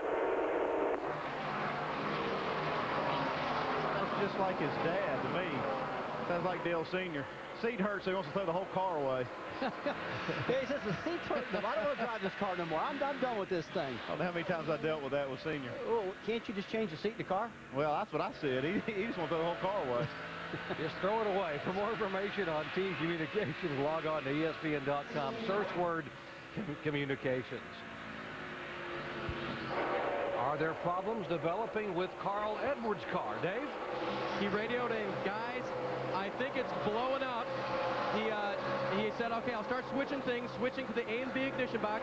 He switched distributor as well and then went for a battery switch and said, guys, where is that? I can't find it. They instructed him next to the seat. He's worked on that now. He says it's running like it's vapor locked, but look at him. He's still over the lead. He said, guys, at least maybe I'll try to pass for the lead before it gives out. But he's trying to switch everything. He really thinks he's got a problem. Looks like it's running fine to me, Dave. Maybe he switched something and got it to running better. Whatever switch he hit, he needs to stay with it. He's passing Jeff Gordon right now for the lead. Yeah, if he hits it again, he might pass him. Maybe that was the afterburner he hit when he flipped the switch. He found the right one. Last lap by Edwards running 23.19 to Gordon's 23.30, 0.2 of a second faster. Getting ready to make the pass right now on the inside. I guess Carl Edwards says if I'm going to blow up, I might as well be leading this thing when I blow. He goes on the inside. They used to say that they always run their very best right before they blow up. I believe if I was Carl Edwards, I'd be worried about it. Yeah, you have any more good news for Carl Edwards? Well, he indeed is doing that. Look at Carl Edwards' last lap, 115.37, and it's pretty evident on the racetrack as he goes sailing by and takes the lead for the first time tonight. Dave? And he just radioed into his crew, guys, it's still running like there's a plug wire off. So it's a feeling that is not good, not comfortable with him. He did find the battery switch and switched that as well, but he still thinks he has a problem trying to ride it out to the next caution, ride it out in the lead. Yeah, he's not having any trouble riding this out. Well, the car looks real good, but if he does have a problem, the engine's starting to miss. The car can stay running pretty good speeds because these tires have fell off so bad right now. Believe it or not, it's all about handling now instead of straightaway speed. He's running the fastest laps on this board right now, though. If I'm his crew chief, I'm just telling him, hey, man, just stay with it. Let's explain what we're talking about as we go down to our ESPN Dish Tech Center in Tim Brewer. Hey, Jerry, what he's talking about when he's changing the ignition system, we've got a switch over here on the dash. He's got a primary switch. He's got a backup switch. But there again, what he's changing, folks, he's changing the ignition box over there to my far right. He's changing the coil. He's changing it to the secondary system. That's what he's changing. As far as the battery switch is concerned, it's a switch that we mount right over here in the side of the car, and you can come over here. You can select one battery or the second battery or the off indicator. But what he's got a problem with, I think it was turning 9,000 RPM a while ago. It looked like it's pretty good on the screen to me. Anyway, back up to the booth. That's a great explanation, it really is, because a lot of these cars have secondary systems for the ignition systems, but a lot of them only have one battery. And Carl Edwards' car evidently has two. That's a pretty good thing. And why don't you always run two? More weight. Looks like it's got an afterburner, too. So since he's flipped that switch, I mean, he really has been running a lot faster. I'd stay on that battery if I was him. For more information on ignition and batteries, log on to ESPN.com. Search word Autotech. 70 car, Johnny Sauter back on the move. Johnny Sauter in the 70. Now, his best finishes of the year have come in two Car of Tomorrow races, 9th at Phoenix and 14th at Loudon. And obviously, he's having a great run here tonight. He came from 35th early on all the way to 9th position in the first 70 laps.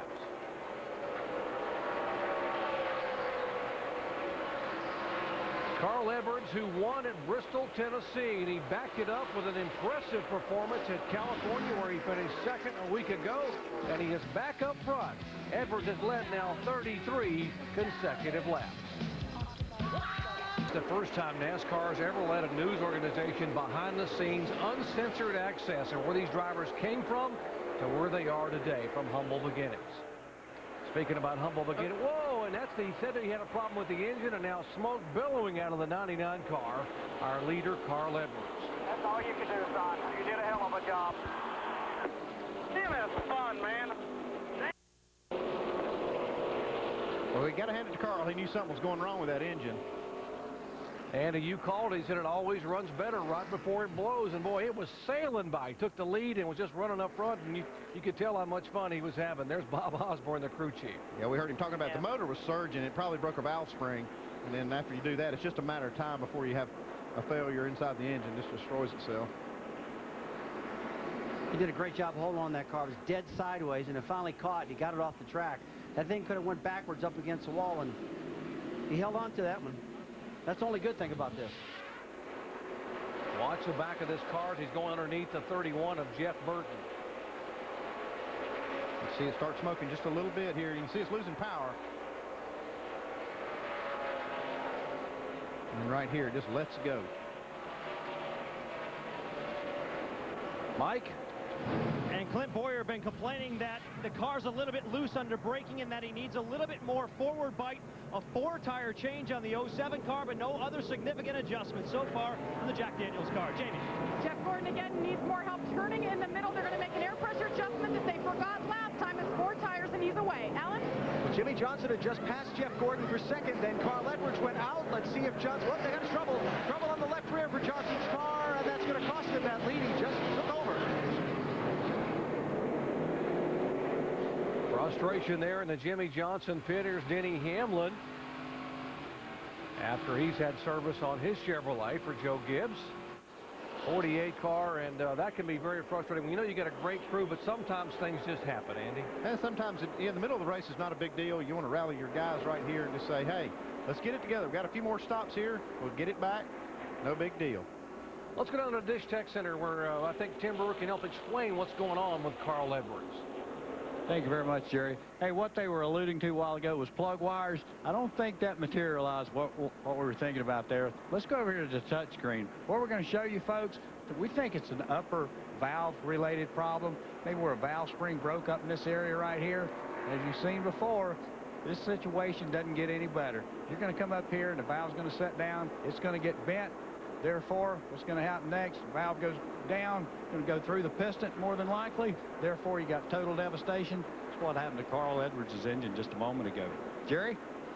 What a great explanation, Tim, of exactly what happens internal to an engine. For more information on valve springs, log on to ESPN.com, search word know-how.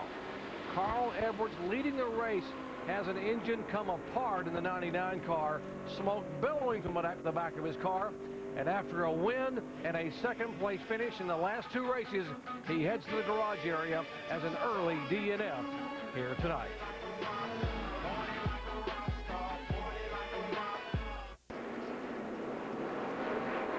Welcome back to the Chevy Rock and Roll 400. Aerial coverage from high above a sold-out Richmond International Raceway, courtesy of our good friends at Goodyear, the official tire of NASCAR, helping NASCAR drivers get to the finish line for over 50 years. Let's go to the garage area where Dave is caught up with Carl Edwards. And he's had a chance now to talk to car owner Jack Roush and a couple of the guys who work on the motors here. What's the assessment, Carl, on that car? They verified my first assumption that it was something extremely important in the engine, like Schrader says, when they blow up. I can't thank everyone at Office Depot enough, my fans, everybody at Coca-Cola, Back 40 Records, especially the engineering crew and all the guys. This thing was awesome. I mean, the car was so fast, and just, I guess if we have to blow up, now's the time. I just hope one of our teammates wins. Now, did you have some sort of indication that this weekend, because there wasn't a lot on the line, they might try to stretch it a little bit on the power? Mike Messick and and Doug Yates told me that wasn't the case. They didn't try anything new, so just deep down frustrated. I'm not part of that noise out there right now. I was having a blast. Now they have a chance the next 10 races. He's in the chase, and have a chance to show them once again. As they said on the radio, they knew we were here. Absolutely. Whoa, 3 wide all the way at the bottom of the racetrack. These guys spreading out, trying to hustle on a great Saturday night short track here in Richmond, Virginia. 84 car, A.J. Allmendinger. He still makes it 3 wide, looking to the inside of the 45 of Kyle Petty. This guy's still really racing. He's bumping Kyle Petty hard right here off the corner. The brakes get cooled down, good tires. This guy's trying to get all they can get here. AJ just needs to calm down just a little bit right now. He got in a big wreck yesterday in a Busch race. By getting arrow loose, you just got to slow down a bit right now. And 29 car does not want to be around these guys. Although he's in front of these guys, he doesn't want to be around to have something happen and then have him get swept up into it, because suddenly his night, his whole year would change. He's trying to drive away from the scene here. Kyle Petty not happy here. He's losing a lot of spots.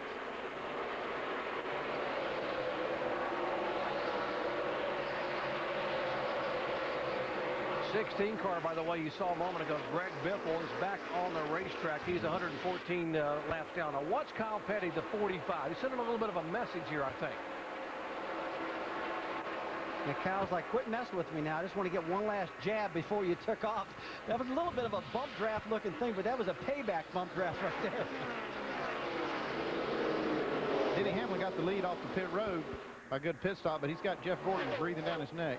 There have been 7 lead changes among 6 drivers. Denny Hamlin, the latest one in front of it. Jeff Gordon, he wants it back. Yeah, Jeff's car has been dominant throughout the night, right behind Carl Edwards' car. And I expect him to get up on the inside of Denny here. But that outside lane, that is one of the best lanes out there. We talked about it all night long. Take a look at the 12 car, Ryan Newman. He's had a strong car throughout the night. Jimmy Johnson up there in front of him. And Tony Stewart sticking in the picture right now. Yeah, the 83 car, Brian Vickers, is a lap down. He's being shown in the 31st position, but they are battling for position there. Johnson, Newman, and Stewart, that's 4th, 5th, and 6th. It's just a matter of time before you see that 20 car up in front. Jeff Gordon trying to look inside of the 11 car, and right behind Gordon is the 07. A lot of guys in the garage area today said that Clint Boyer in the 07 could be a car to watch. It's been sort of flying under the radar here for the last few weeks. He's the only one of these top 12 guys that doesn't have a win yet, so he's looking to get, he at least wants to get one win getting into this chase. And this is a great track for him to do it. Well, it's a great time to do it right now, too, because he's already locked in a chase. He's running 3rd. He doesn't have to do anything except just drive hard if he wants, and this is a great car for him tonight. He can win this race, guys. Tony Stewart, the 3-time Richmond winner, up in front of the 12 car. That would be for the 5th spot. You know, I watch these lap times in these cars from up here in our television booth, and the times are almost identical for the first 10 cars. These Car Tomorrow cars are so equal, it's incredible. It's a great shot right here. You see how close these guys run at 120, 30 miles an hour.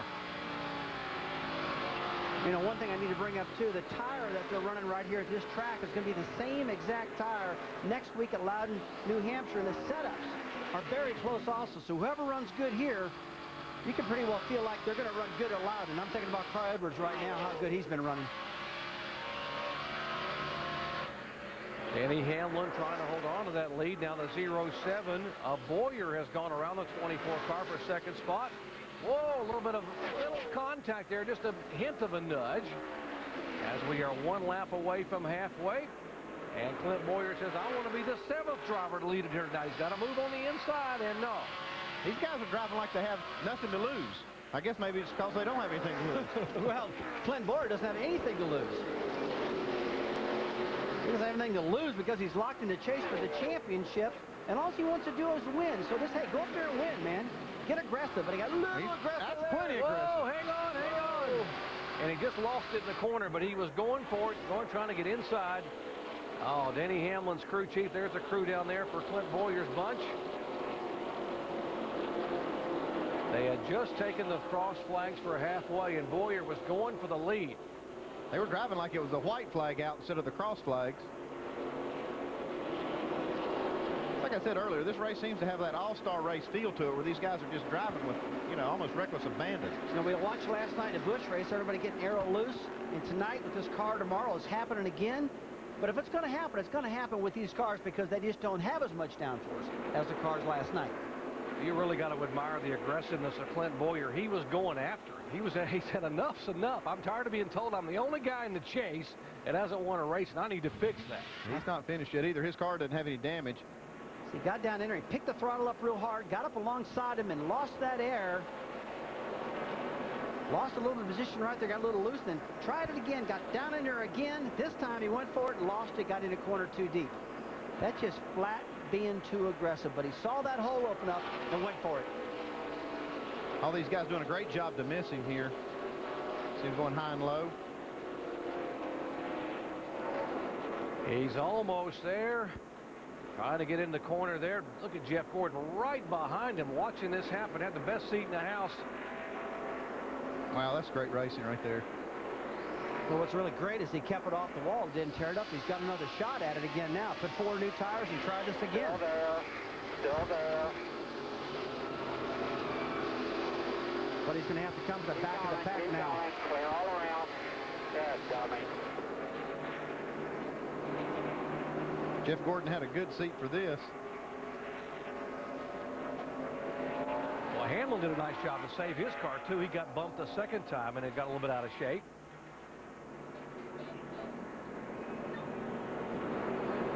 Take a look at this downforce right now. The yellow air is a dirty air, and he went in alongside of him, and the yellow air, which is just can't get to the rear spoiler. When it can't get to the rear spoiler wing on these cars, you lose the downforce.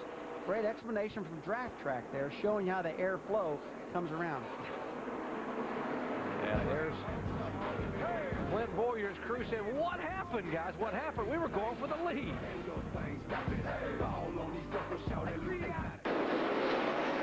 Back at Richmond International Raceway, there's the top 13 in the points, and exactly you see the bubble boys down there. That's Harvick. You see he was a bubble boy. Kurt Busch, Dale Earnhardt Jr. They are currently being shown running in 7th. Earnhardt Jr. is 7th. Harvick is 8th. And Kurt Busch is back in 11th position. Only 2 of those 3 are going to make it in the chase here as we head back to the green flag, and Jeff Gordon leads them into turn 1. Gordon has cleared the lap car at Greg Biffle right now. And getting in that clean air, what he's got to do to get that car handling good, he's just done that. Good run for him right now. Biffle's so many laps down, I'm surprised that he's really getting so aggressive on the bottom of the track right now with the leader.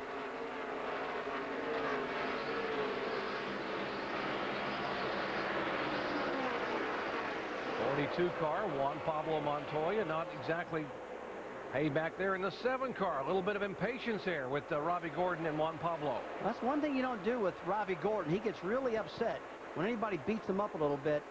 And the 42 car was really being pretty aggressive with Ravi. And really got to him and gave him a shot in the back end to let him know he didn't like it. Here's what the 42 did to the 7 now in the corner. Now watch the contact there. Just down there roughing him up a little bit, getting him sideways. Ravi probably thinks there's no need for that right now. Yeah, you don't want to tug on Robbie's cake too much there. Superman will get you back there. There he is. Yeah, Robbie's had enough bad luck right now that he doesn't want to mess with that. Do you feel like you got to pay somebody back like right now when that happens? If you don't do it right now, you know, you're not going to probably catch him at different points. If you can get him right now and let him know, dude, I don't like it, I'm not going to put up with you. You do it right then, make your point. Plus, I know you, that's instant gratification. Be able to get him back here. Good battle on the racetrack. 48 car. Jimmy Johnson in 4th spot, but 20th Tony Stewart now is gone by the 3rd. There's Tony Stewart, left side of your screen. Gordon goes by, Hamlin goes by. We told you earlier that the 48 car had a problem on a pit stop. Very unlike this team, the Chad Knaus-led team out, that they have problems in the pits. Yeah, but it does happen every now and then on pit road. And let's show you, watch the left rear. They have 5 lug nuts they have to hit to get them all on the car, and 1 popped off. Those lug nuts are pre-glued onto the tire. When they put the wheel on, the studs knocked one of them off. And Chad Knaus going down there talking to the guys on the crew saying, hey, it's okay, pump them back up just like a coach would in a football game tomorrow. Got to keep your guys up. They got to do it again here probably very soon. That was Ron Malik, the acting crew chief, when Chad Knaus was suspended. He's the tire carrier there on the rear, and I'm sure that they were just kind of talking about it. A mess back here on this short track, and this is a recipe for disaster. They're 3 wide. The 6 car of Reagan, J.J. Yaley in the 18 in the middle. Casey Kane, who's had some damage up high. You know, 3 wide at Richmond generally doesn't happen, but it's happening here because these guys are a little bit slower than the older car, and the corner speed is down, and they're sticking it right up in there and making them 3 wide. It was announced this week that J.J. Yaley will be moving to the Hall of Fame racing team in 2008. We'll update where he's going and what's going to happen with that team as you watch this battle. Left side of your screen, battle for 2nd place. These are teammates, and Tony Stewart slides right up in front of Denny Hamlin and takes the spot away. Tony Stewart's on the move here. We've seen him just kind of methodically moving up during the race, but looks like his car's really coming to life right here. Well, Tony Stewart's got multiple wins here at Richmond, and this has been one of his better tracks also. Remember, the first car tomorrow race was at Bristol, and he had a dominant car until he had a fuel pump problem. More on Tony Stewart with Alan Bestwick. Yeah, a couple quick updates here. We talked earlier in the race about a driver's team taking time, giving up spots on pit road to work with a spring rubber. On the lap 132 stop they made under caution, Tony Stewart's team gave up some track position to pull a spring rubber out of the right rear to help his car's handling. He reports it as being much better now. Also, much like other sports teams, injuries happen to pit crew members sometimes, and both Tony Stewart's his rear tire changer and carrier, his normal carrier and changer, are not on the job this weekend. They are nursing injuries. They want him to be healthy for the chase, so they pulled back a couple of longtime veterans for him, this Joe Gibbs Racing team, to substitute this weekend. Thanks, Alan. As you look at Dale Earnhardt Jr., this is the highest we have seen him run tonight. They have worked on the car. Whoa, Jimmy Johnson out of shape. Earnhardt Jr. now all the way up to 5th position and trying to take the 4th spot away from Jimmy Johnson. Looks like he'll have that position. You saw where the other bubble boys were there. Talking about the 2 car of Kurt Busch and the 29 of Harvick. They are 9th and 7th, respectively. But Dale Earnhardt Jr. needs to lead as many laps as he can and hope that possibly he gets a little bit of help from Kurt Busch or Kevin Harvick to get this car in the chase tonight. We welcome you back to the Chevy Rock and Roll 400, Richmond International Raceway, in a stop number 26 of 36 on the NASCAR NEXTEL Cup Tour. Final race here in the race to the chase. Well, earlier we asked you in our AT&T Crew Chief Challenge a question: which driver will add to their win total tonight? Would it be Jimmy Johnson, Jeff Gordon, Carl Edwards, or Kurt Busch? Let's see how you voted, guys.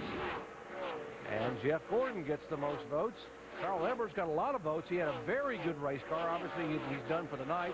And Jimmy Johnson right there with him. So you wonder, that's what the fans think. Now, what about what do the guys in the 24 car pits think? Let's listen in. The last time that thing took off, the best it's taken off. We'll see what we're doing. It's still real, real good. That 99 was probably the best car, but you and the 11, 48, and the 99 were real good. So 99 obviously had a problem. We just got to keep working on our stuff, man. You're doing great.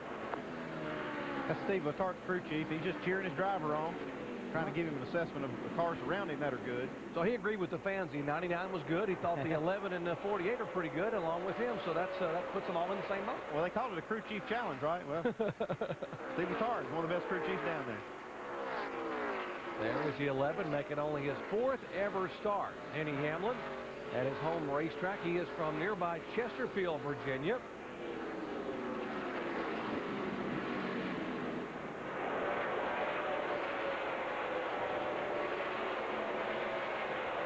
Let's take a look at the replay on the 11 car and watch Denny Hamlin as he makes this move to avoid getting wrecked himself there. The Allstate Good Hands move of the race. Contact with Clint Boyer. And Denny Hamlin was in pretty good hands there, hanging on to that steering wheel. Well, he really was. Usually a tap like that to take both of you around, but Denny was able to get knocked up to the track a little bit and hold on to it. On behalf of Denny Hamlin, Allstate will donate $1,000 to the Urban Youth Racing School. Tell you what, the Chevrolets are really impressive tonight. The top 6 positions. Those guys have been up top all day long, but Newman's Dodge has been hanging right in there real strong also. Led early in the race.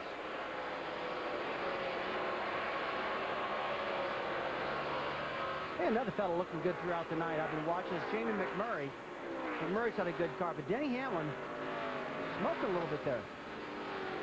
See that smoke out of quite a few cars. I've kind of seen it come and go on a lot of cars. I'm not sure it's not that splitter rubbing the racetrack.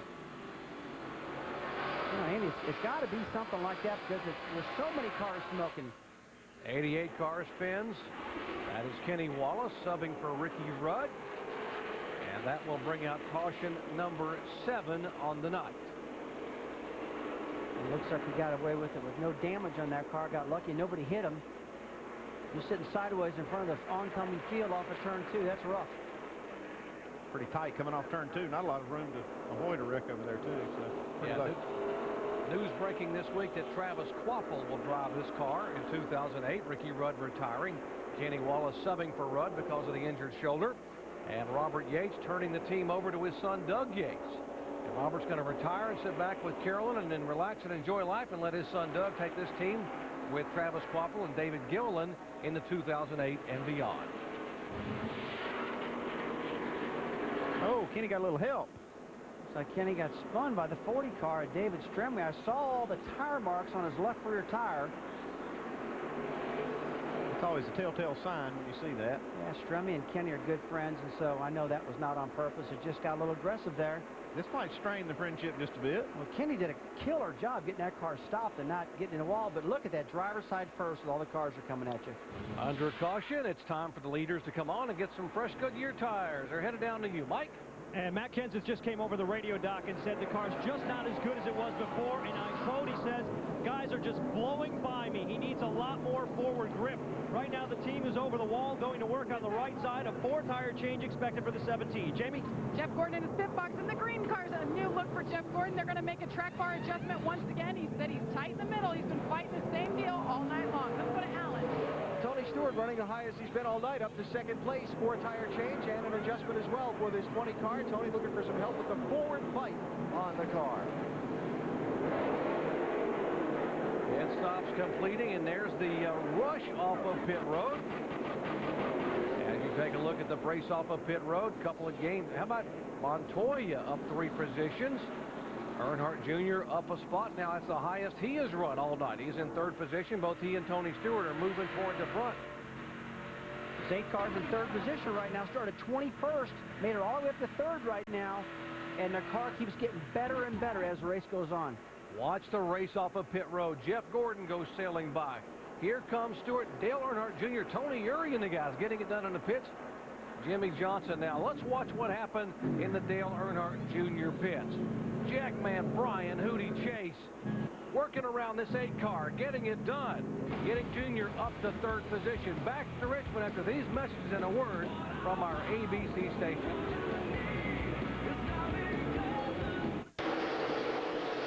Back at Richmond International Raceway, we've restarted. Jeff Gordon is the leader, and look who is in 2nd position. Dale Earnhardt Jr. is on the move. Tony Stewart locked his left front tire up getting into turn 3.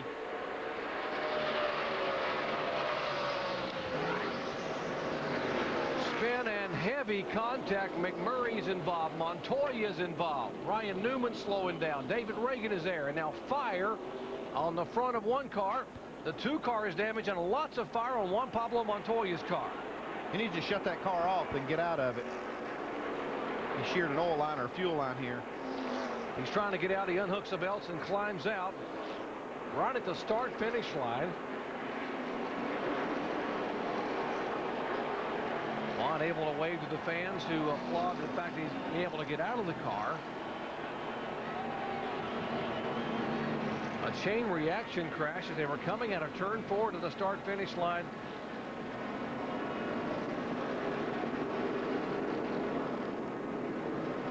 Montoya, he is okay. They're going to have him take him in to be checked out at the care center.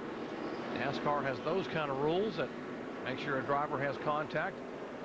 Now, the 2 car had to finish 36th or better tonight, and he was damaged in that fray just a moment ago. Yeah, and he's not in much trouble right now because the rear wing is in pretty good shape, but it's awful high up. It got pushed up, and that can cause the car to push really, really bad, slide the front end. So this could mean big trouble for Busch. There's a fire underneath the 31 car. We had just gone back to green. Now watch top of your screen coming out of turn 4, and you're going to see this thing all start to develop. The 12 car spins.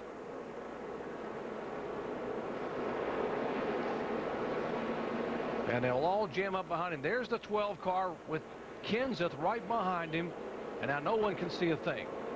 Kevin Harvick makes a good move down through the grass, doesn't get any damage. He gets through it. Harvick gets right through it. No problem whatsoever. Let's watch him from the in-car camera. Well, Harvick dodged a bullet right here.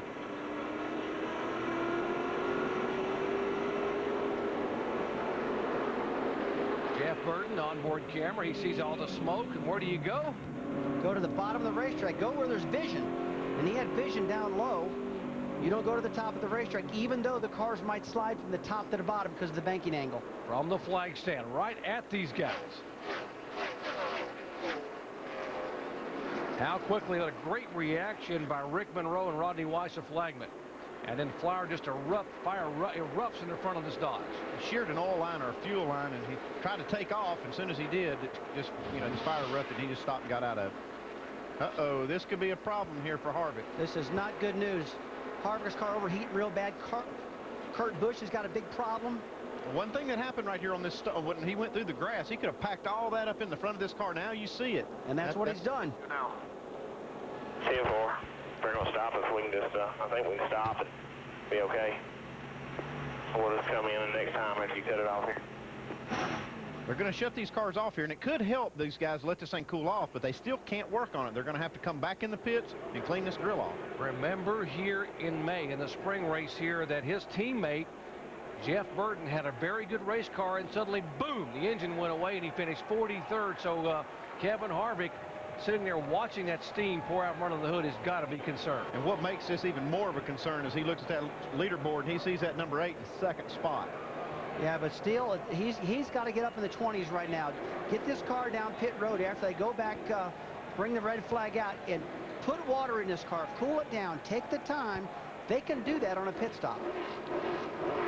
Yeah, they've just got to go on defense right now. They just got to make sure that this car finishes the race. Yeah, forget about trying to win the race right now. Get it down there. Get it to finish the race. Remember that Harvick has to finish 32nd or better. If he finishes 32nd or better, no matter what Earnhardt Jr. does, he's in the chase. The 2 car that had his damage has to finish 36th or better. Both the cars that Junior is racing, Dale Earnhardt Jr. racing, have damage. Take a look at Kurt Busch's. That rear wing is awful high. I think it's really going to kill the handle in the car. And now the 29 car, Kevin Harvick, problems also. Although I think Harvick can recover. He can recover as long as he doesn't damage the engine. 118,000 people here understand what could possibly happen here tonight. And the drama beginning to build in this race to the chase. Earnhardt Jr. all the way up to 2nd position. Kevin Harvick could be in trouble. And the king is here. Riding along with Dale Earnhardt Jr. in 2nd spot. And by the way, they did get the 29 car on pit road. He will go to the tail of the field because he had to pit too soon, but he had no choice. They had to get the grass off of this grill. Yeah, they came down and you see all this grass, it just packs up in that grill. There's a grill opening actually up underneath that bumper line. They have to get that part clear. See them here, they get all that, take a little tape off too. Make sure they get, air in there, but I'm a little concerned they didn't put water in it. He didn't lose a lot of water, and under normal circumstances, it wouldn't be a big deal. You probably just go ahead and run. But boy, with what they have to lose, I think I might would have topped that thing off with water. Yeah, that's what made me really nervous when I didn't see the hood come up. If I'd like to see the hood come up, they can pressurize these systems with water, put more water in it, and they elected not to do that. I guess the engine man says we didn't lose enough to do that. Chevy pace car looking back at the 24 car as we get down to Susie Colbert with our McDonald's race rundown. Susie? Yeah, in the final race in the chase for the Nextel Cup, the story is in the McDonald's race rundown. And Dale Earnhardt Jr. came in. He knew he had to have the perfect race, but early pit problems. Had early pit problems and struggled, moved his way back to the middle of the pack, but he started to work his way up towards the front. Lap 181, Carl Edwards out front and having a blast. He's already locked into the chase, but maybe too much of a blast. Old 99 car was toting the mail this evening. That thing was flying before it let go. And Clint Boyer also locked in, driving aggressively and perhaps too aggressively with nothing to lose. Well, it's a great opportunity for Clint Boyer to get a win before he gets into the chase next week. He needs one win. It'd be great. But throughout the night, we've talked about the boys on the bubble. It's 3 drivers going for 2 spots, and one of those, Kurt Busch. Kurt Busch got into a little fender bender there. I think he's okay, though. Had minimal damage to the rear end. Take a deep breath. He and Kevin Harvick, they're just fine. Kevin Harvick overheating, and that's going to put a scare in that team. Everybody just take a deep breath. Kevin Harvick's doing fine. Kurt Busch is okay. Earnhardt Jr. still marching his way to the top. We're still in the same scenario. Everybody just take a deep breath. Earnhardt Jr. sitting there in that 2nd spot. And if you noticed in our countdown show, Jimmy Johnson was sporting that Budweiser cap. And you just have to wonder if his future teammates, maybe there's a sentimental pull for Dale Earnhardt Jr. It's great to get the conspiracy theories going.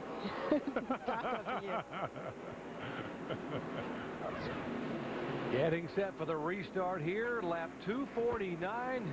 It'll be 150 to go, and the pace car is going to pull away. We're going to watch and listen as Jeff Gordon and Dale Earnhardt Jr. come down and take the green flag. Listen in, folks. Green, green, green. You're clear all around, clear all around. Good up front.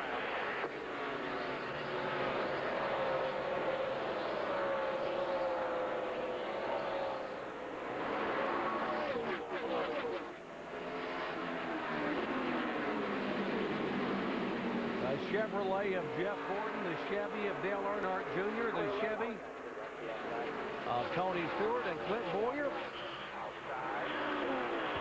Boy, the 15 car of Paul Menard. 7-3 ahead on the outside. Slower. 15 car of Paul Menard. He got awful close to the left rear quarterfinal. The 8 car of Dale Earnhardt Jr.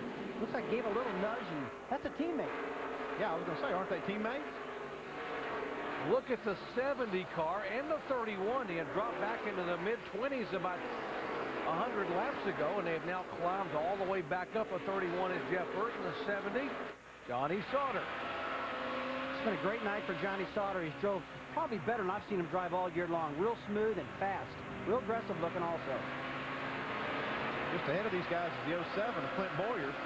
After that spin earlier, now he's back up there after staying out into that last caution. You look at the AT&T logo on the 31 car, and that suit was resolved yesterday between AT&T, NASCAR, and Sprint, and they've allowed the AT&T logo with NASCAR approval back on the car for the remainder of 07 and all of 2008, and they'll have to search for something else on the car for 9 and 10. And for a car owner, that's kind of half good, because he was hoping this sponsor would be around for about 5 years at least. Looks like they only got him for about a year and a half now.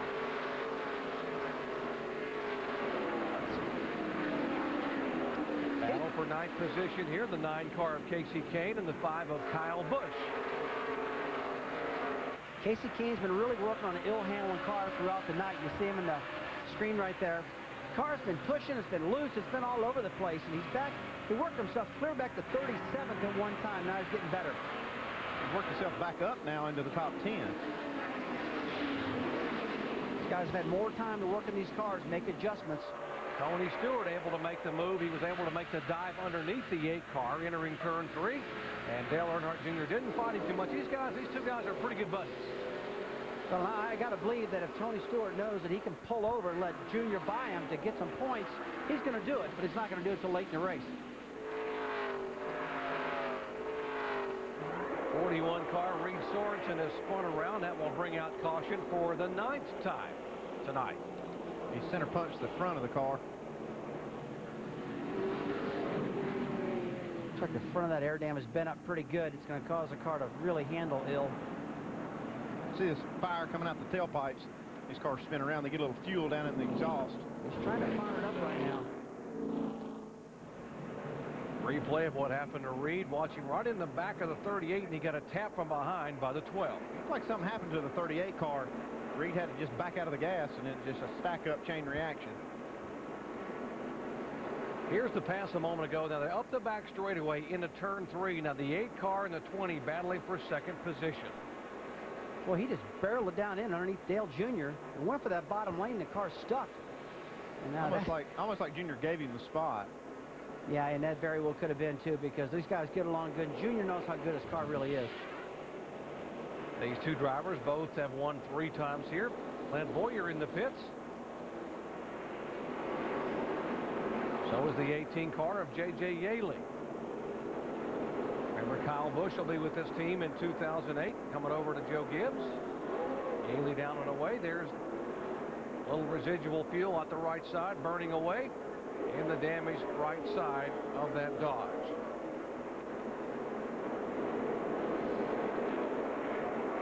Reed Sorensen's car bringing out caution number 9. Kevin Harvick once again. He's just dodging the bullets right and left, able to get by the 41 car. And now from J.J. Yaley's onboard camera, looking back as they spin and bring out the yellow flag. Back after these messages and a word from our ABC station. NASCAR's finest battle on a 3/4 mile. That's why this place is called the Action Track. We've had so much of it here in 262 laps. Getting set for the restart. Jeff Gordon, the leader. Tony Stewart has made the pass. Dale Earnhardt Jr. There's that crowd. The 32nd consecutive sellout. Over 112,000 fans. Many of them on their feet, as they know what could potentially happen here in the race to the chase. Hayes car pulls away. Jeff Gordon, Tony Stewart, Dale Earnhardt Jr., and Jimmy Johnson head for the green.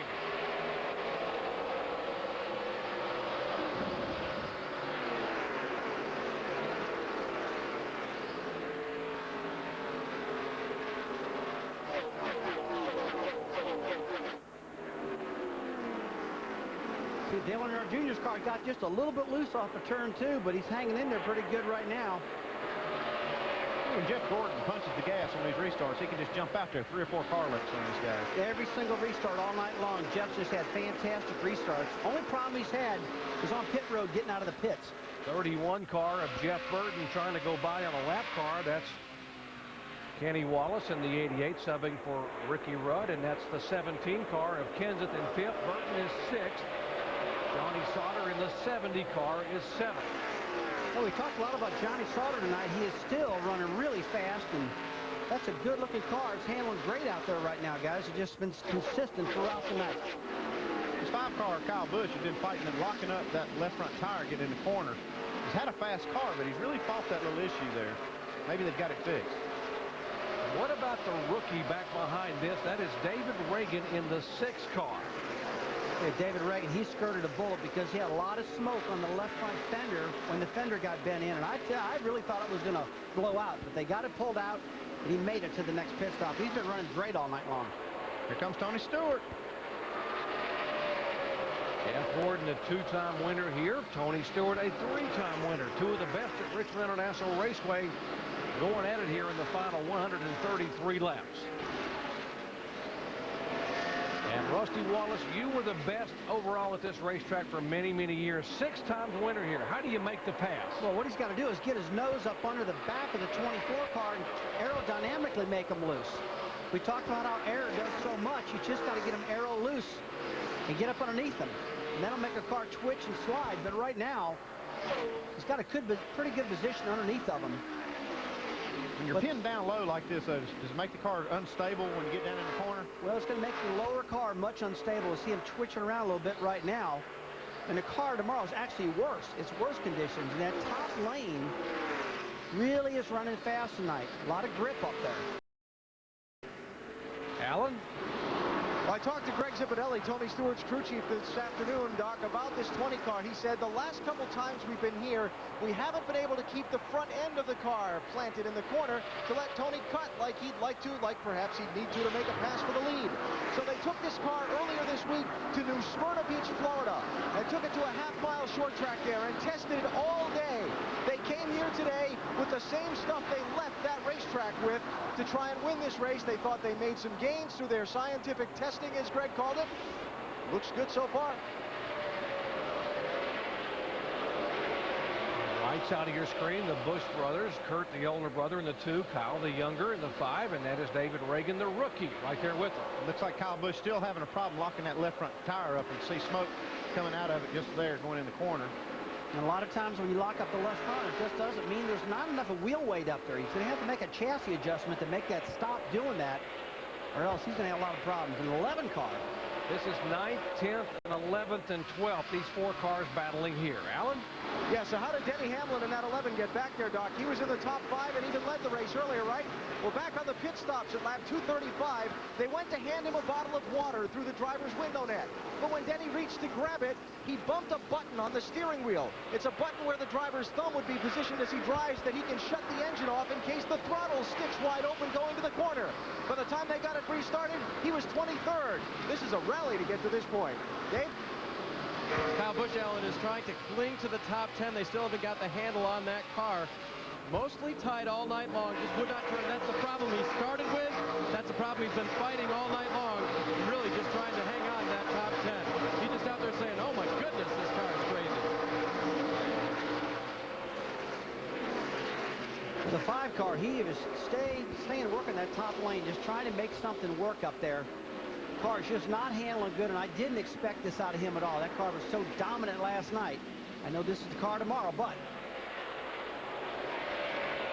125 laps to go. As the laps are winding down, the drama starting to build. Dale Earnhardt Jr. in 4th spot. What's going to happen to the guys he's chasing in the chase right now? Johnny Sauter. There's the NASCAR NEXTEL Cup Series on ABC. Brought to you by Chevy and American Revolution. Pepsi. Pennzoil Platinum. Full synthetic motor oil with adaptive molecules. And Sprint, featuring NASCAR NEXTEL Cup Series updates at Sprint Speed. We are at Richmond International Raceway. It's sold out in Richmond, where we are under a red flag condition because of a 4-car accident here on lap 293. We have 106 laps to go. Here's the projected chase points as of right now. If the race were to finish right now, these are the 12 drivers that would be in the chase. You get 10 bonus points per win, and Jimmy Johnson has 5 wins. He would have 5,050 as of starting next week at New Hampshire. Dale Earnhardt Jr., 86 behind 12th in Harvick, currently 13th in the NASCAR NEXTEL Cup points. He has got to be able to stay there, and there's got to be some concern in the Harvick camp about number 1, the engine, and number 2, the brakes. Didn't really heat those brakes up a lot. Back in the pack, we were trying to talk about that when that wreck happened, but if he, we saw 2 tires already that have blown out on these cars. And what's happened there is that brake heat gets up into that wheel, and it charcoals the bead of the tire, and it blows it out instantly. And that's the only thing I would really be concerned about if I was Todd Berrier and Kevin Harvick, is that he's using the brakes awful hard trying to work his way back up through this pack. And his crew chief needs to be telling that too, Andy. He needs to be communicating with Kevin, saying, look, your front brake rotors are awful hot. Back off them, because it is going to hurt the tires. We are serious about who's going to get in this chase tonight, but how about some serious NFL action coming your way on Monday night? A doubleheader starting at 7 o'clock Eastern time. First, it's Chad Johnson and the Bengals looking to make a big statement against the rough-and-tumble Baltimore Ravens. Then how about the Heisman winner, Matt Leinart, and the Arizona Cardinals taking on the San Francisco 49ers. And our own Susie Culver will be there. And, Susie, that Baltimore Raven defense is pretty doggone tough. Well, you can say that again. And Ray Lewis in his 12th season promises that he's better than he's ever been. And that defense was #1 in the NFL last year. And, Brad, yep, I know you're a Ravens fan, and this defense is all about aggressiveness and creating confusion. But the Bengals promise, too. They like to dictate as well, and they'll do that with some confusion of their own. Well, yeah, the Bengals are going downfield, no doubt about that, and the Ravens defensively are very, very good. But they need to stop talking about Steve McNair like he's an old man in Baltimore. He has a lot of wind left in him. And Brian Billick, he's a very offensive-minded coach. They'll spread the team. Jonathan Ogden comes back at offensive tackle, so they got some good things happening for the Ravens as they go forward. You know, if anybody's talking about Steve McNair feeling old, it's him. He says he feels every bit of 31 years old. He can go now. Leave him alone. Header to the NFL coming Monday night, and we're trying to get some repairs done on the wall here at Richmond tonight. This is the 10th caution flag of the night. Now, here's where they had contact with the wall. Watch the 88-19. Oh, the 26 of McMurray got it head on. Yeah, McMurray just hammers the wall. He's the one that actually caused the damage to the wall. Although it doesn't look like there's much damage to that wall. This shouldn't take too long to get back green here at Richmond. It's going through the mind of the Jeff Gordon camp. How about Steve Letarte? Jamie's down there. Well, he's down here taking a break. Perfect timing. So I have to ask you, Steve, you guys were dominating this race, and all of a sudden Tony Stewart just appeared out front. Was this a surprise to you, and do you guys have enough to get him back? Well, first of all, I don't think Tony Stewart out front of Richmond is a surprise to anybody, but no, I mean, the DuPont Nickrest Chevrolet has been great all night long. We've been fighting a little drive off, and we've been working on it, and I think we finally just got the center too tight. So we're going to go back on some of our adjustments and see, you know, 100 laps to go in a short track race, nothing's ever over. So if it comes down to a short run, I think we're real good. On a long run, we definitely have to make the car better. Talking about fuel strategy here, this could come down to a fuel strategy race. What do you think? Well, I hope everybody else is concerned because we can make it no problem. So it won't be a big concern from here. That poker face. They can make it no problem. We're going to have to wait and see once we get going green again, Doc. Jeff Gordon doesn't have to worry about it, and now neither does Kurt Busch. He cannot finish worse than where he needed to finish, so he is officially locked in the chase for the Nextel Cup. Congratulations to Kurt Busch and Roger Penske, that whole team. He'll be in the chase, but what about Harvick and Earnhardt? Post-race coverage once this chase field is set. NASCAR now presented by DirecTV later tonight at 12:30 a.m. Eastern Time on ESPN2. So once we set the field, we'll have extensive post-race coverage of what the drivers and crews and everyone's thinking about what's going to happen in the 2007 chase to the NASCAR Nextel Cup. If you just joined our coverage, we'll bring you up to date. Dale Earnhardt Jr. started 21st tonight. Didn't have a good car early on, didn't have a good luck in the pits. He gets blocked in as he pits behind the 10 car of Scott Briggs. But the car began running a little better and a little better. Now suddenly he goes sailing by the guy he's chasing in the points, Kevin Harvick, as he's moving toward the front of the field. Denny Hamlin leading here, being challenged by Clint Boyer. There's contact. Couple of taps. Hamlin somehow hangs on to the race car, loses the lead, but doesn't spin out. Not so lucky for Clint Boyer, who went back to 25th. Carl Edwards, who finished first at Bristol and second at California. The engine really running well until, boom, it goes away. He had just led for 15 consecutive laps. And Kevin Harvick needed to finish 32nd. He's avoided a big crunch to start-finish line, but he got grass all over the front grille. The engine overheating. He had to come on the pit road. Now avoids another spin. The 41 car of Reed Sorensen somehow stays away from the contact, and that's where we are right now. We are under a red flag condition here at lap 294, 106 laps to go due to a 4-car crash. And there sits Kevin Harvick and the other guys. Here are the projected standings as of right now in the chase for the Nextel Cup. Kevin Harvick, by virtue of the win at Daytona, he won the season opening Daytona 500. Remember, you get 10 bonus points per victory. Dale Earnhardt Jr. in 13th in the points, and remember, he is now 86 points back of Harvick, but we still have 106 laps to go, and anything can happen. Can Dale Earnhardt Jr., who's running 4th right now, hang on? Will Harvick survive? We'll find out who's in the chase when we come back in a moment. Here on the pit stop, Johnny Sauter, no changes to his car. They will change 4 tires and send him back out. Fresh rubber trying to be the other story here at Richmond. Mike. Matt Kenseth says he's loose, needs more traction off the full spring rubber from the right rear, and make an air pressure adjustment. Jamie. Air pressure adjustment for Jeff Gordon. He's in 3rd. Remember, Steve Letarte said after this stop, they're going to go to the end on fuel. Alan? No changes for the 20 car. Tony Stewart came down pit road as the leader. Will he get away from pit road with the lead intact? Let's see. Saw the crew applauding there as he left, and Jimmy Johnson will gain a spot on pit road. Tony Stewart will not leave as the leader. He loses a position.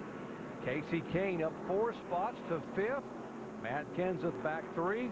Johnny Sauter lost a couple, and Martin Truex joins the top 10 by gaining a spot in that pit stop.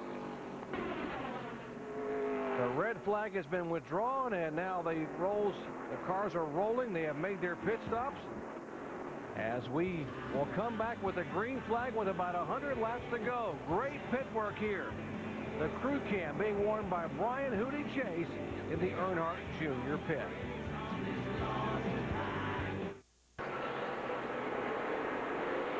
Green flag back at Richmond International Raceway. 101 laps to go. Jimmy Johnson the leader. Tony Stewart. 3rd place is Jeff Gordon, and Dale Earnhardt Jr. is 4th. And it's been a long time since we've seen Jimmy Johnson up front. He's got in that clean area. He's got a clear track right now. They've been working on his car throughout the night. It's probably the best it's going to handle.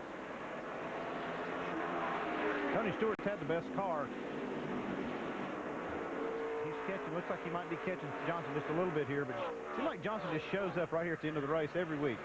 Well, Tony's car is really good, guys. They were talking earlier about maybe making a little bit adjustment to try to get the car off the corner better.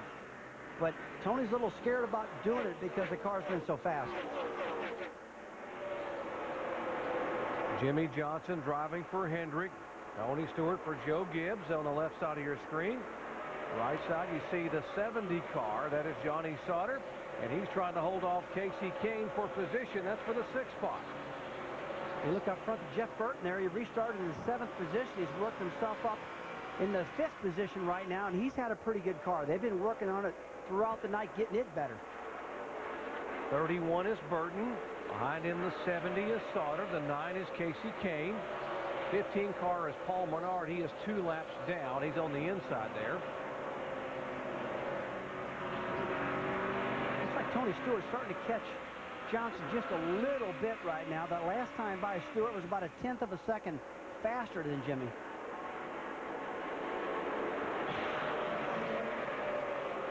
Check out our sprint speed lap. Last lap, and you'll see that Tony Stewart was indeed quicker than the leader. Johnson's got the advantage of having a clear racetrack in front of him.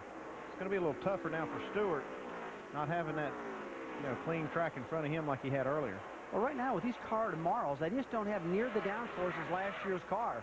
So when you get behind a car, you lose a lot more, and they just don't handle near as good. Got Gordon sneaking back in the picture here, too. Laps winding down. What about the communications? What are they thinking about in these cars and on pit road? Let's listen in to the Jimmy Johnson radio. I got going there. I was good up on the top through the center and 3 off. If I can run the same pace I was running right there, nothing, bud. Maybe try to give me just a tick more forward fight if you can. We're pretty awesome on new tires, but we're just start getting tight and not rolling the middle. But I mean, that 20s drive off not that great either.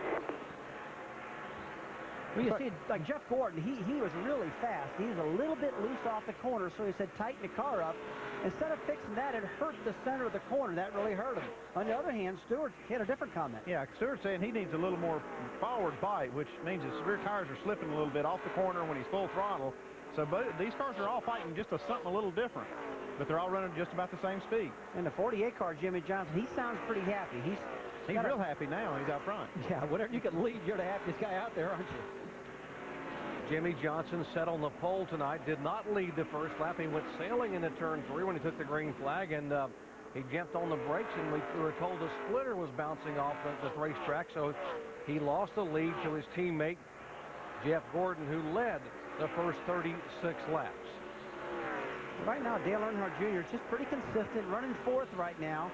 He's about a 1/10 of a half in speed. That's just a little bit off the leaders. He's definitely not catching them. He's going to need another pit stop to make some more adjustments if he expects to win this race, because the car is just not fast enough right now. Left side of your screen, Dale Earnhardt Jr. in 4th position. On the right side is the 29 car, and of course that is Kevin Harvick being shown back in 15th.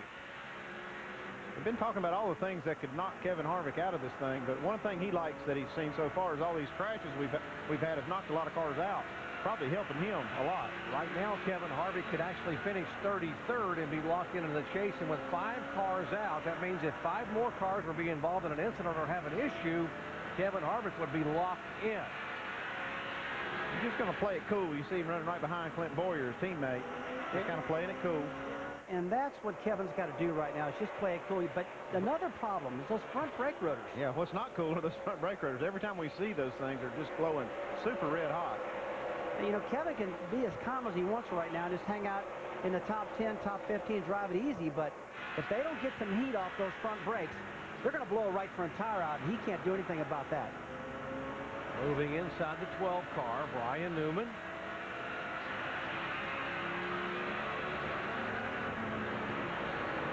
These two guys inside the car knowing they are trying to make it into the chase for the Nextel Cup. It is the 10-race playoff system that NASCAR invoked 4 years ago. Outside.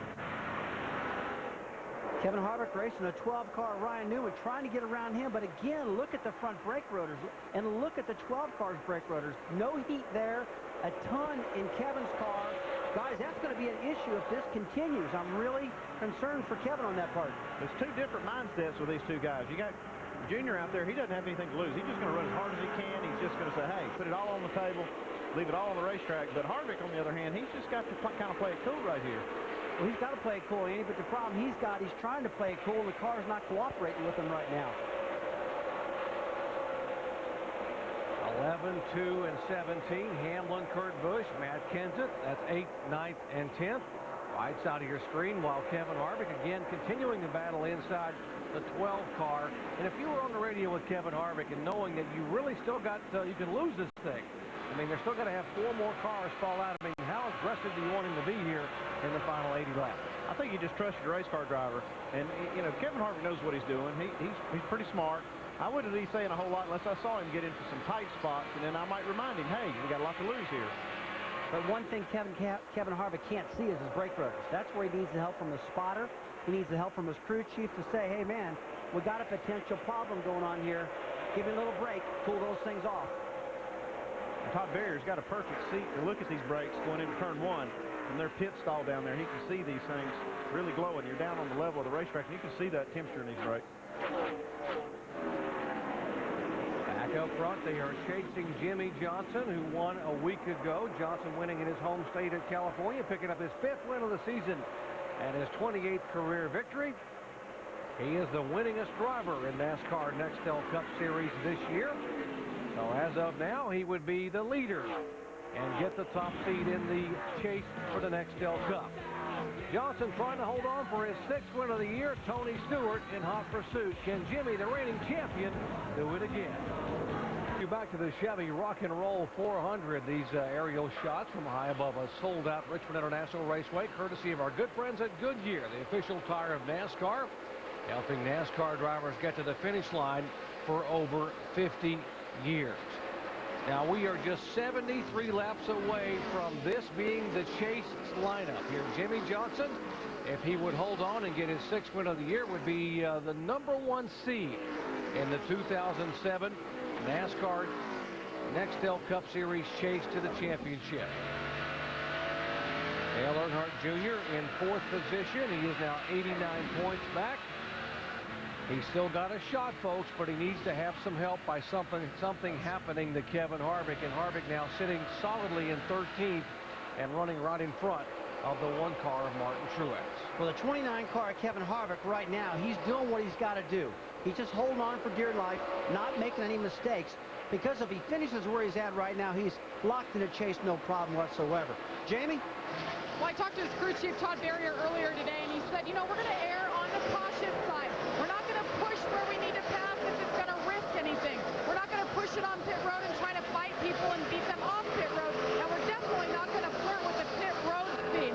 So they're being cautious, and it's hard for Kevin Harvick because you know he wants to go for the win, but he knows what he needs to do, and he just needs to finish this race to make it in the chase. Mike? And Matt Kenseth has been radioing in. He may have a bit of a problem, and he discovered it on the restart. Listen in.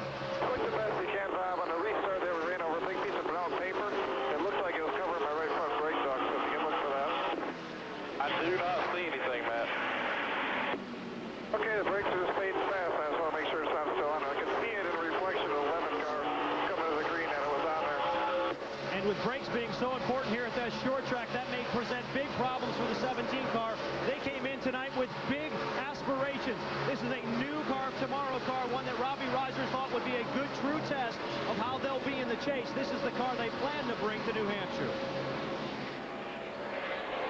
New Hampshire is next week, and that is race #1 in the NASCAR chase to the Nextel Cup. There is a 10-race playoff schedule. Now, the 4th year that they've had this race to the championship in effect. And boy, what has it done? It has brought so much interest. And last year going to Homestead, you had 5 guys that were going for the championship in one race on the final day of the season. Well, take a look at David Reagan on the bottom of Matt Kenseth's right now. That was a pass right then for the 8th position. And Reagan, he's really recovered. He's had a great car tonight. He's really impressed me this year. Rookie driver. He's running both series. He's running the Busch Series and the Cup Series. He's been very impressive. David Reagan leads the Rookie of the Year points, the Rebecca's Rookie of the Year points in the NASCAR Busch Series. He is second in this series to Juan Pablo Montoya, trying to pick up his second top 10 finish of the year. He began the year with a 5th place finish in the Daytona 500. Hi, everyone. I'm AccuWeather meteorologist Steve Stewart. We'll keep the race up on the screen there for you. Just give you a tropical update right now on Tropical Storm Gabrielle. Take a look at ABC 11 First Alert Doppler Network. You can see where the storm is off the coast now, and some of the bands getting closer to the coast, and plenty of organized rainfall going on here as well. And it looks like the storm could get a little bit stronger over the course of the next few hours. Take a look at a tropical satellite now. I got a little line kind of showing where this storm has gone, and you can see the direction of movement off to the north and then a little bit more towards the northwest here in the past couple of hours. A little bit of jog there, but still it's moving northwest at this time, right around 12 miles an hour. We do have a tropical storm warning in effect from Surf City all the way up to the Virginia border, and that's in effect throughout the day tomorrow, as this storm could make landfall somewhere around the Outer Banks. Right now, winds at 40 miles an hour, moving northwest at 12. And if you are tracking, 33.1 north and 75.7 west. And you still see this getting really close to the Outer Banks, moving across the sound there, and the winds could be as high as 50 miles an hour. On the right side of the storm is where most of the wind will be. Now, there will be some beach erosion. That's the main concern here with this particular storm for us. Will we get rain? Very unlikely. Maybe a little bit of a shower just east of Interstate 95, but otherwise we'll be dry. But there is rain in our forecast. We're going to have that for you coming up tonight after the race. We'll take you back to the race now live. Help him and get him back on and off the pit road and let him do what he does, according to crew chief Booty Parker. Jamie? And Jeff Gordon said he's tight in the middle. He's not rolling good enough out there, so they're going to make an air pressure adjustment and 4 tires. Let's go to Allen. Jimmy Johnson lost the lead on a pit stop. He came in first, went out 4th earlier. Then last pit stop, he came in behind the leader and came out ahead. A 4-tire change here. We'll see who comes off the pit lane. It could be big. Johnson's going to hold the lead on that pit stop. Boy, Jimmy Johnson looking like John Force on that burnout there. Dale Earnhardt Jr. gained a spot. Casey Mears up 12 positions into 7th overall. So great pit work on pit road. And boy, Jimmy Johnson just put it in gear and jammed the throttle like he was going for the quarter mile in top fuel. And I tell you think these crews don't want to get their car on and off pit road? Watch the guys here for Jimmy Johnson's Chevrolet. They're going to be so excited to get this pit stop done. Back after these messages and a word from our ABC stations. Back at Richmond International Raceway, you haven't missed a thing. A little bit of smoke. We tried to get the restart going, but we had smoke billowing from the 49 car of John Andretti, and they've reissued the yellow flag. His car has come to rest. The safety crews are there to help get that car picked up and pulled away. Here's what happened just a moment ago. That thing let loose right at the start-finish line. Probably about 150 miles an hour at that point. And he holds on to a lot of smoke out of the car. Watch from the Chevy pace car on-board camera. Just right after the cars were trying to restart, he goes sailing by with smoke billowing out of the back of that Dodge. NASCAR told him to get the car down on the bottom of the track, get it out of the way so they don't have a big cleanup on the racetrack. So it's not too bad to clean it up here on the apron. See a bunch of fluid under the car. That would have been all over the track if he hadn't stopped. Jimmy Johnson is our leader. Of course, Jimmy Johnson won here in the spring. And he would try to sweep both events. And take a look. 7 of 8 drivers to win both Richmond races in the same season have gone on to win the championship. The last guy to do it, back in 1989, our own Rusty Wallace. You know, when you knew I remember in 2005 when I got locked into the title here, guys, I went in this race thinking, look, I'm going to run this race just like I would normally run. I'm aware of who's around me, though. I'm aware of what's going on and who I have to race. And I didn't change my driving style much at all. I still drove hard. In fact, when it was all said and done, I moved into second in the points. I passed Jimmy Johnson. And I think that's what I would do if I was these guys. Be aware of what's around you. Stay driving hard. Still 56 laps to go and still a possibility. Kevin Harvick needs to hang on, and Dale Earnhardt is hoping he'll get a break.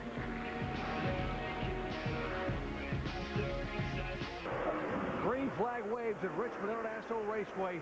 50 laps to go, folks, so we're going to stay right here now, from right now all the way to the checkered flag, and see what's going to happen in this chase. And here comes Dale Earnhardt Jr. He's got nothing to lose, guys, so you might as well go after it right now. Well, 50 laps to go. He's got to get it on right now, get the lead out, get it on, because if they have a problem, if he can win this thing, we got another guy that's going to make the top 12, and it could be Dale Earnhardt Jr. And look at Jeff Gordon. He gives him plenty of room in the corner. He knows Dale Earnhardt Jr. is desperate. He needs to get this spot. He needs to try to get up there and get the win. And Gordon doesn't want him to take him out. Earnhardt Jr. jumps back in that throttle. 29 cars are on the lead lap, and Kevin Harvick, now if he were to have a problem, he would not finish on the lead lap, and he can slide back. He's still got to finish 33rd or better.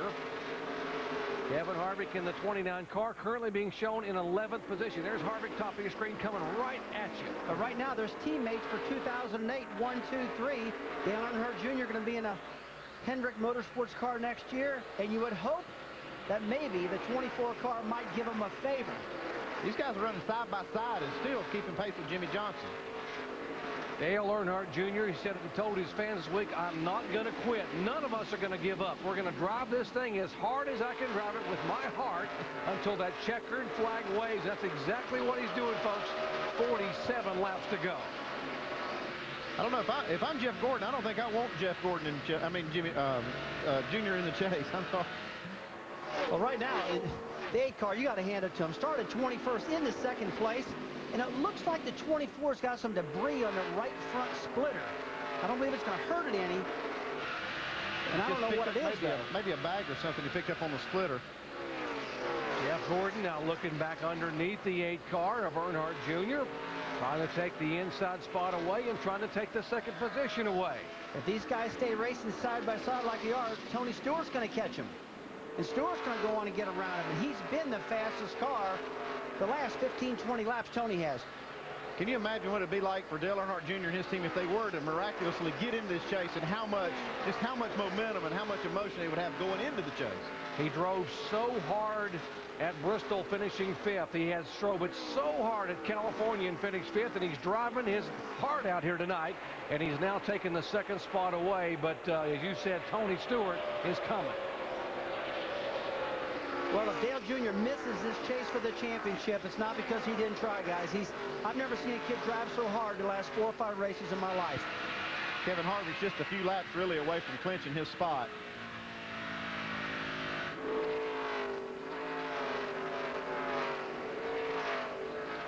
Kevin Harvick needed to finish 33rd or better, and we're checking to make sure the cars that have just gone to the garage area, some of the cars have been listed as off the racetrack. Some have now been listed as officially out. Right now, the 8 car's really got the momentum on the top side of the track. He's really bringing his lap times down. He's got the second quickest lap time so far. Jimmy Johnson's got a little break going on right now. He's got that clean air up there about 1/10 of a second faster than the field at the moment. 29 cars on the lead lap. Kenny Wallace, the last car on the lead lap. Dale Earnhardt Jr. has not won a race in 51 races. It was here in May of 2006. The last time he went to victory lane, just trying to hang on the second spot here and be in position if something would happen, or they could possibly run the 48 car down of Jimmy Johnson here in the final 40 laps. Got to hand it to this 8 team for how hard they've raced this weekend. They came here in that car in practice. They were 43rd in the happy hour session. Went out here and worked on this car. Now look at them running second place with 39 laps to go. It shows you how hard this team's racing. They haven't given up whatsoever, and I tell you, Another guy that hasn't given up is a 70 car, Johnny Sauter, running 5th right now. He's been really fast throughout the night. He's right behind Stewart, and he's not giving up at all. You would think this kid's in the chase for the championship himself. Good handling car, not a scratch on it. He's done a fantastic job tonight. I know Johnny Sauter, he's not going to be satisfied with the top 5. He's going to get all he can get here. And he can catch these guys. And Andy, right behind Sauter, take a look at David Reagan. He's been holding in there too.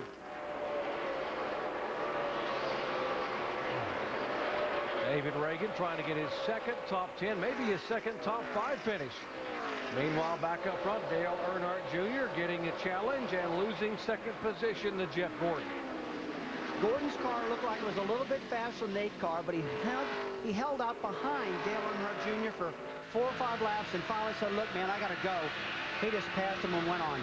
Okay, we're going to see right here if Jeff Gordon's got anything for Jimmy Johnson. Got clear racetrack. Both cars do. We can look at these lap times and see if they've got. And Gordon's going. He wants to beat Jimmy Johnson so he can be tied for the lead, the point lead when this race is over. Yeah, it is 10 bonus points per victory. Right now, Jimmy Johnson has 5 wins. Jeff Gordon has 4, so it would be 50 for Jimmy Johnson, 40 for Jeff Gordon, and 30 for Tony Stewart. So this win is very critical for these guys running up front. Junior's still not giving up. He's just working Jeff Gordon pretty hard here. Well, right now, Kevin Harvick, he just moved up to the 9th position. Harvick just keeps picking up more and more positions, but the brake rotors are still on fire in that car, and that still makes me real nervous, guys, for him. Dale Earnhardt Jr. back underneath the 24 car. Teammates in 2008. Earnhardt Jr. headed to Hendrick Motorsports. How strong will that team be with Earnhardt Jr., Jimmy Johnson, Jeff Gordon, Casey Mears, and the rich just get richer.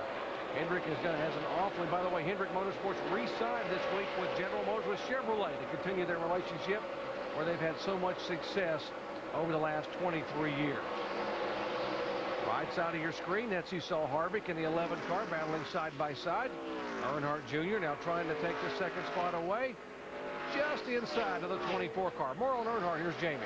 Oh, and you see him get a little bit loose. What you're talking about next year with Dale Earnhardt Jr., they announced this week, longtime crew chief and cousin Tony Eury Jr. will be going to Hendrick Motorsports with Dale. I talked to him today, and he said he sees it as an honor. He said Hendrick Motorsports is the top of the chain when it comes to NASCAR and teams. He thinks it's an honor. He's looking forward to staying with Dale, but he said right now all they want to do is get a win to thank this team at DEI for sticking by them as long as they have. And the last win, guys, by the way, came here 2 years ago. This is getting ready to be a 3-way battle with Tony Stewart coming in the picture. You see Dale Jr. starting to smoke the rear tires up off the corner, getting real loose, but he's jammed down underneath the 24 car. Just about the time Jeff Gordon gets up front, Jr. says, hey, I want more of this. Let me get back up to the front and pass you back. Much of this crowd of 112,000 fans have been on their feet for the last 40 laps. They're standing, watching, cheering, waiting.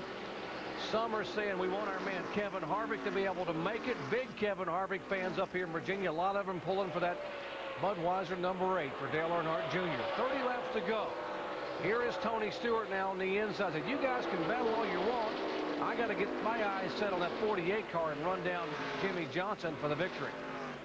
Well, Dale Earnhardt Jr. is thinking, hey, guys, if I'm not going to make it in the chase, I'm going to go out in style. I'm going to be wide open. I'm going to give these fans a show, and he's done that all night long. This is great racing by some real pros. Oh, man, I'll tell you, this is so much fun. When I was driving the car, I love positions like that. So when I could run side by side, and I had 2 of the best race car drivers I'm racing, I always wanted to race the best. And you folks, you're looking at 3 of the best race car drivers in the world right now, running bumper to bumper. Among these 3 drivers, they have got 8 victories at Richmond International Raceway. Earnhardt Jr. and Tony Stewart lead the active drivers with 3 wins each. Jeff Gordon, a 2-time winner here. Watch these guys inside of each other. This is great racing. No wonder these fans are on their feet. Oh, they're going crazy in the stands right now, but it looks like Stewart cleared him just then.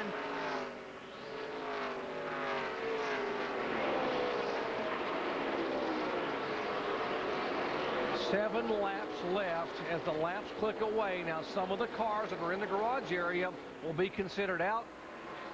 So with 20 laps to go, if nothing happens to Kevin Harvick and he stays where he is, he will clinch a spot in the chase. Dale Earnhardt Jr.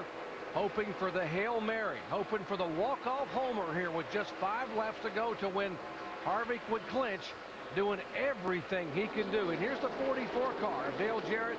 He's had some contact with the wall and damaged his Toyota. Still green. You Dale Earnhardt Jr. fans, are still 5 laps left for something to go wrong with the 29 car, Kevin Harvick. How many times Jr. to make it? How many times in sports have we seen the buzzer beaters, the Hail Marys? Something happens in the final minutes when you've got to pull it out. Someone walks to the plate and just nails one over the left center field wall. Harvick trying to hold on for 4 more laps to put himself in the NASCAR playoff chase to the Nextel Cup. Junior's just driving his guts out right here. And if this wasn't the chase for the championship race to get you into the chase, you could say, Dale Earnhardt Jr., what a fantastic run. And Dale would have got out of the car and said, hey, man, what a fun race it was tonight. But he wants to get in the title.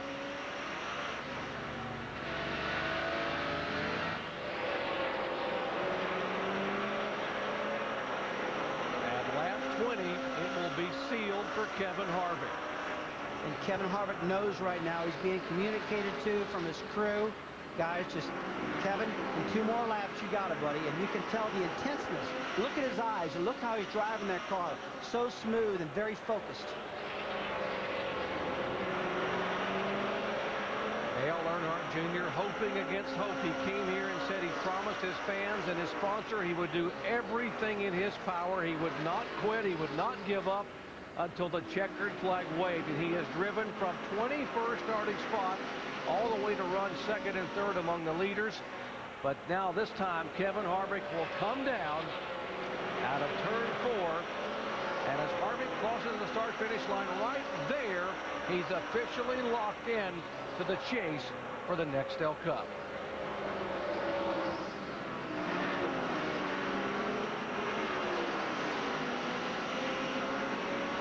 And Dale Earnhardt Jr. said very philosophically this weekend, if we do not make the chase, my job is to get there and win races down the stretch, much like what Tony Stewart did a year ago when he didn't make the chase here in this race at Richmond. Well, right now he's doing it. He knows he's out of the title now. He's probably had that communicated by now, I would say.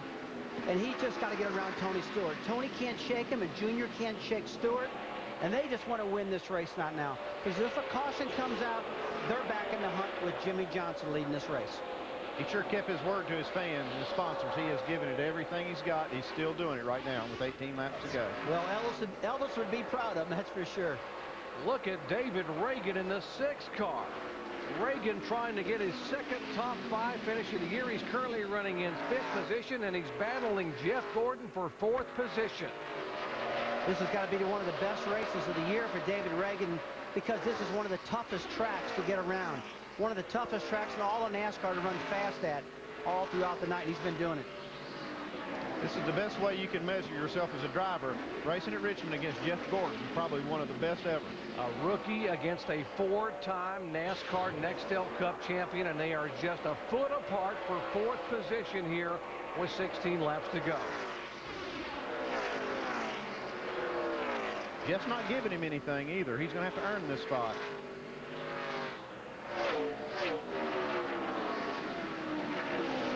David Reagan taking over the 6-car ride that Mark Martin drove for 19 years for Roush Fenway Racing. Trying to prove that Jack Roush was right when he picked him to go in the car, and he said he's got so much potential. He began the year with a 5th place finish in the Daytona 500. Nearly just missed the top 10 at California last week, and now he's running in 4th position. Right now, Jimmy Johnson leading this race is Tony Stewart in the 2nd position, outrunning him by just a little bit, but he's catching him every single lap, Tony is.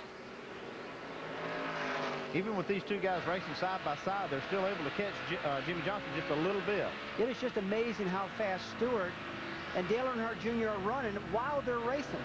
They're running almost 1/2 of a second faster than Jimmy Johnson, running side by side. Take a look at the lap times. These are the intervals behind the leader, Tony Stewart, cutting it down, and right there with him is Dale Earnhardt Jr. It'll be a dozen laps to go next time by. 26th race of 36, the final race in the race to the chase, and what an effort these guys have put here tonight. Kevin Harvick, an incredible effort to be able to get that car in the chase. Kurt Busch in the chase. Jimmy Johnson trying to get back-to-back victories here at California and to sweep both races for the year at Richmond. And now Jimmy Johnson's going to have to deal with some lap traffic. He's got some pretty heavy lap traffic ahead of him.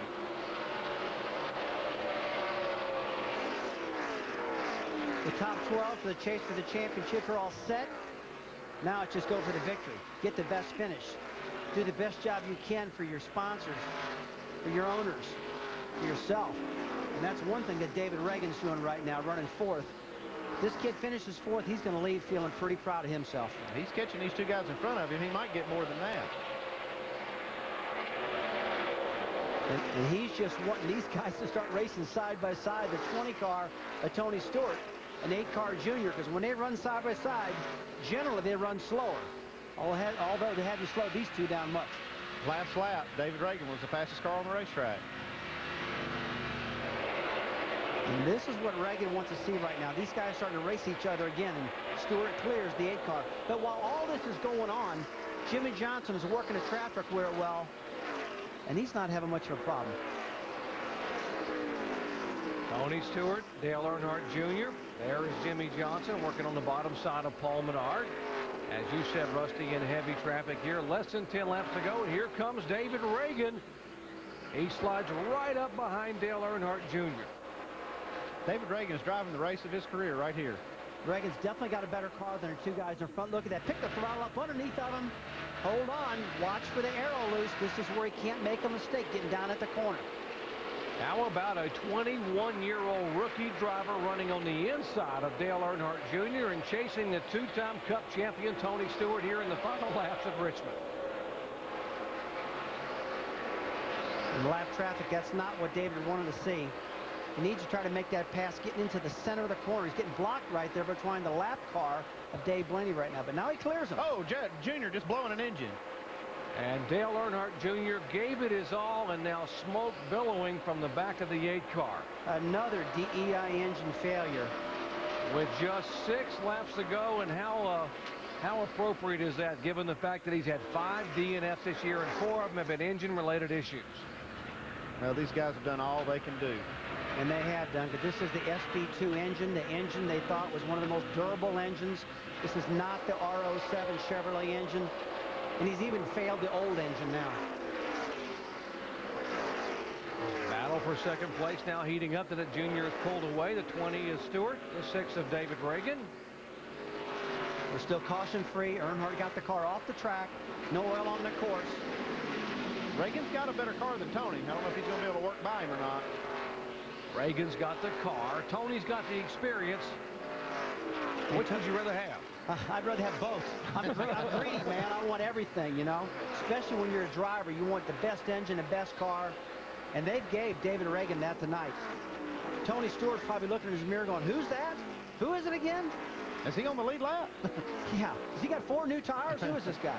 Give a call to Jimmy Finnig, the crew chief, and the great crew there for the Roush Fenway team for David Reagan. 3 laps to go. And when these guys go to Loud, New Hampshire next weekend, did they run almost the same setup, the same tire pressures, the same tire? It's going to be it's a big learning procedure for these folks tonight for next week.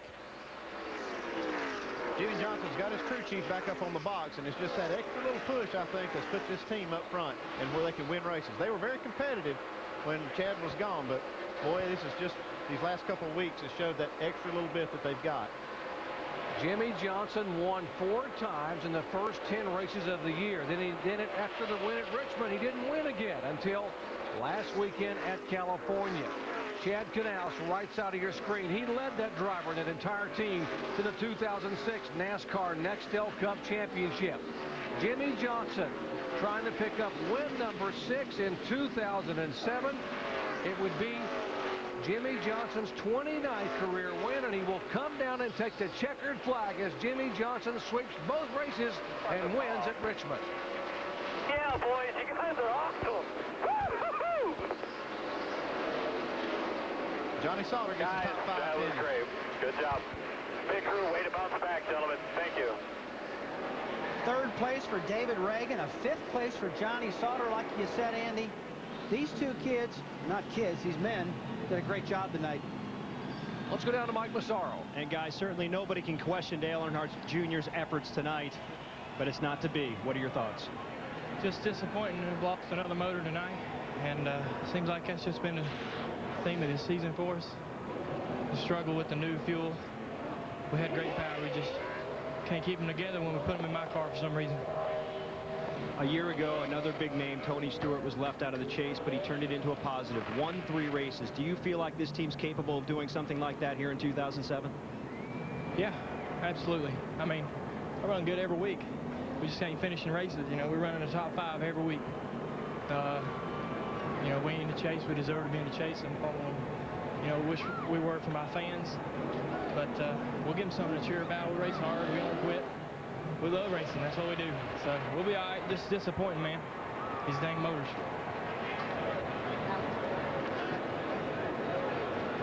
Well, you can see that there's still celebration, believe it or not, between him and his crew chief, Tony Eury Jr. right now.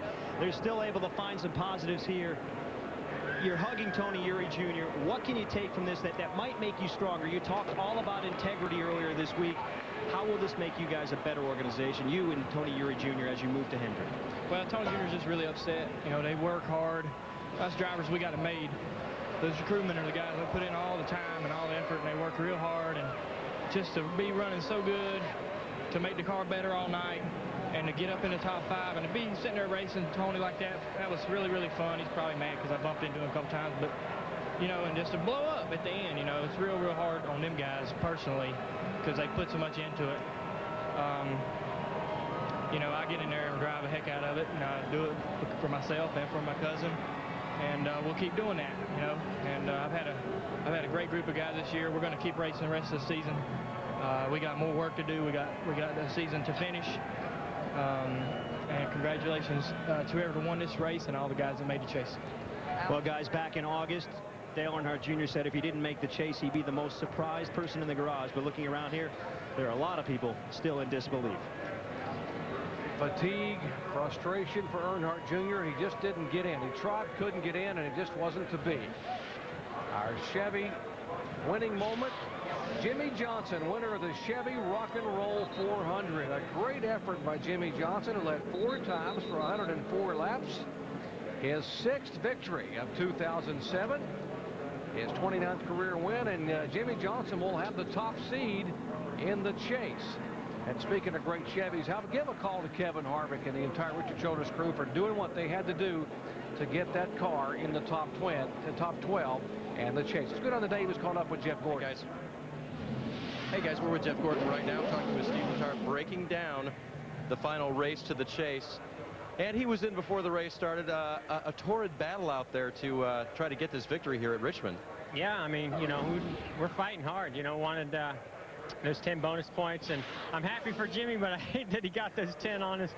These last 2 tracks that we've run are really good tracks for him, and they capitalized on it. So congratulations to those guys.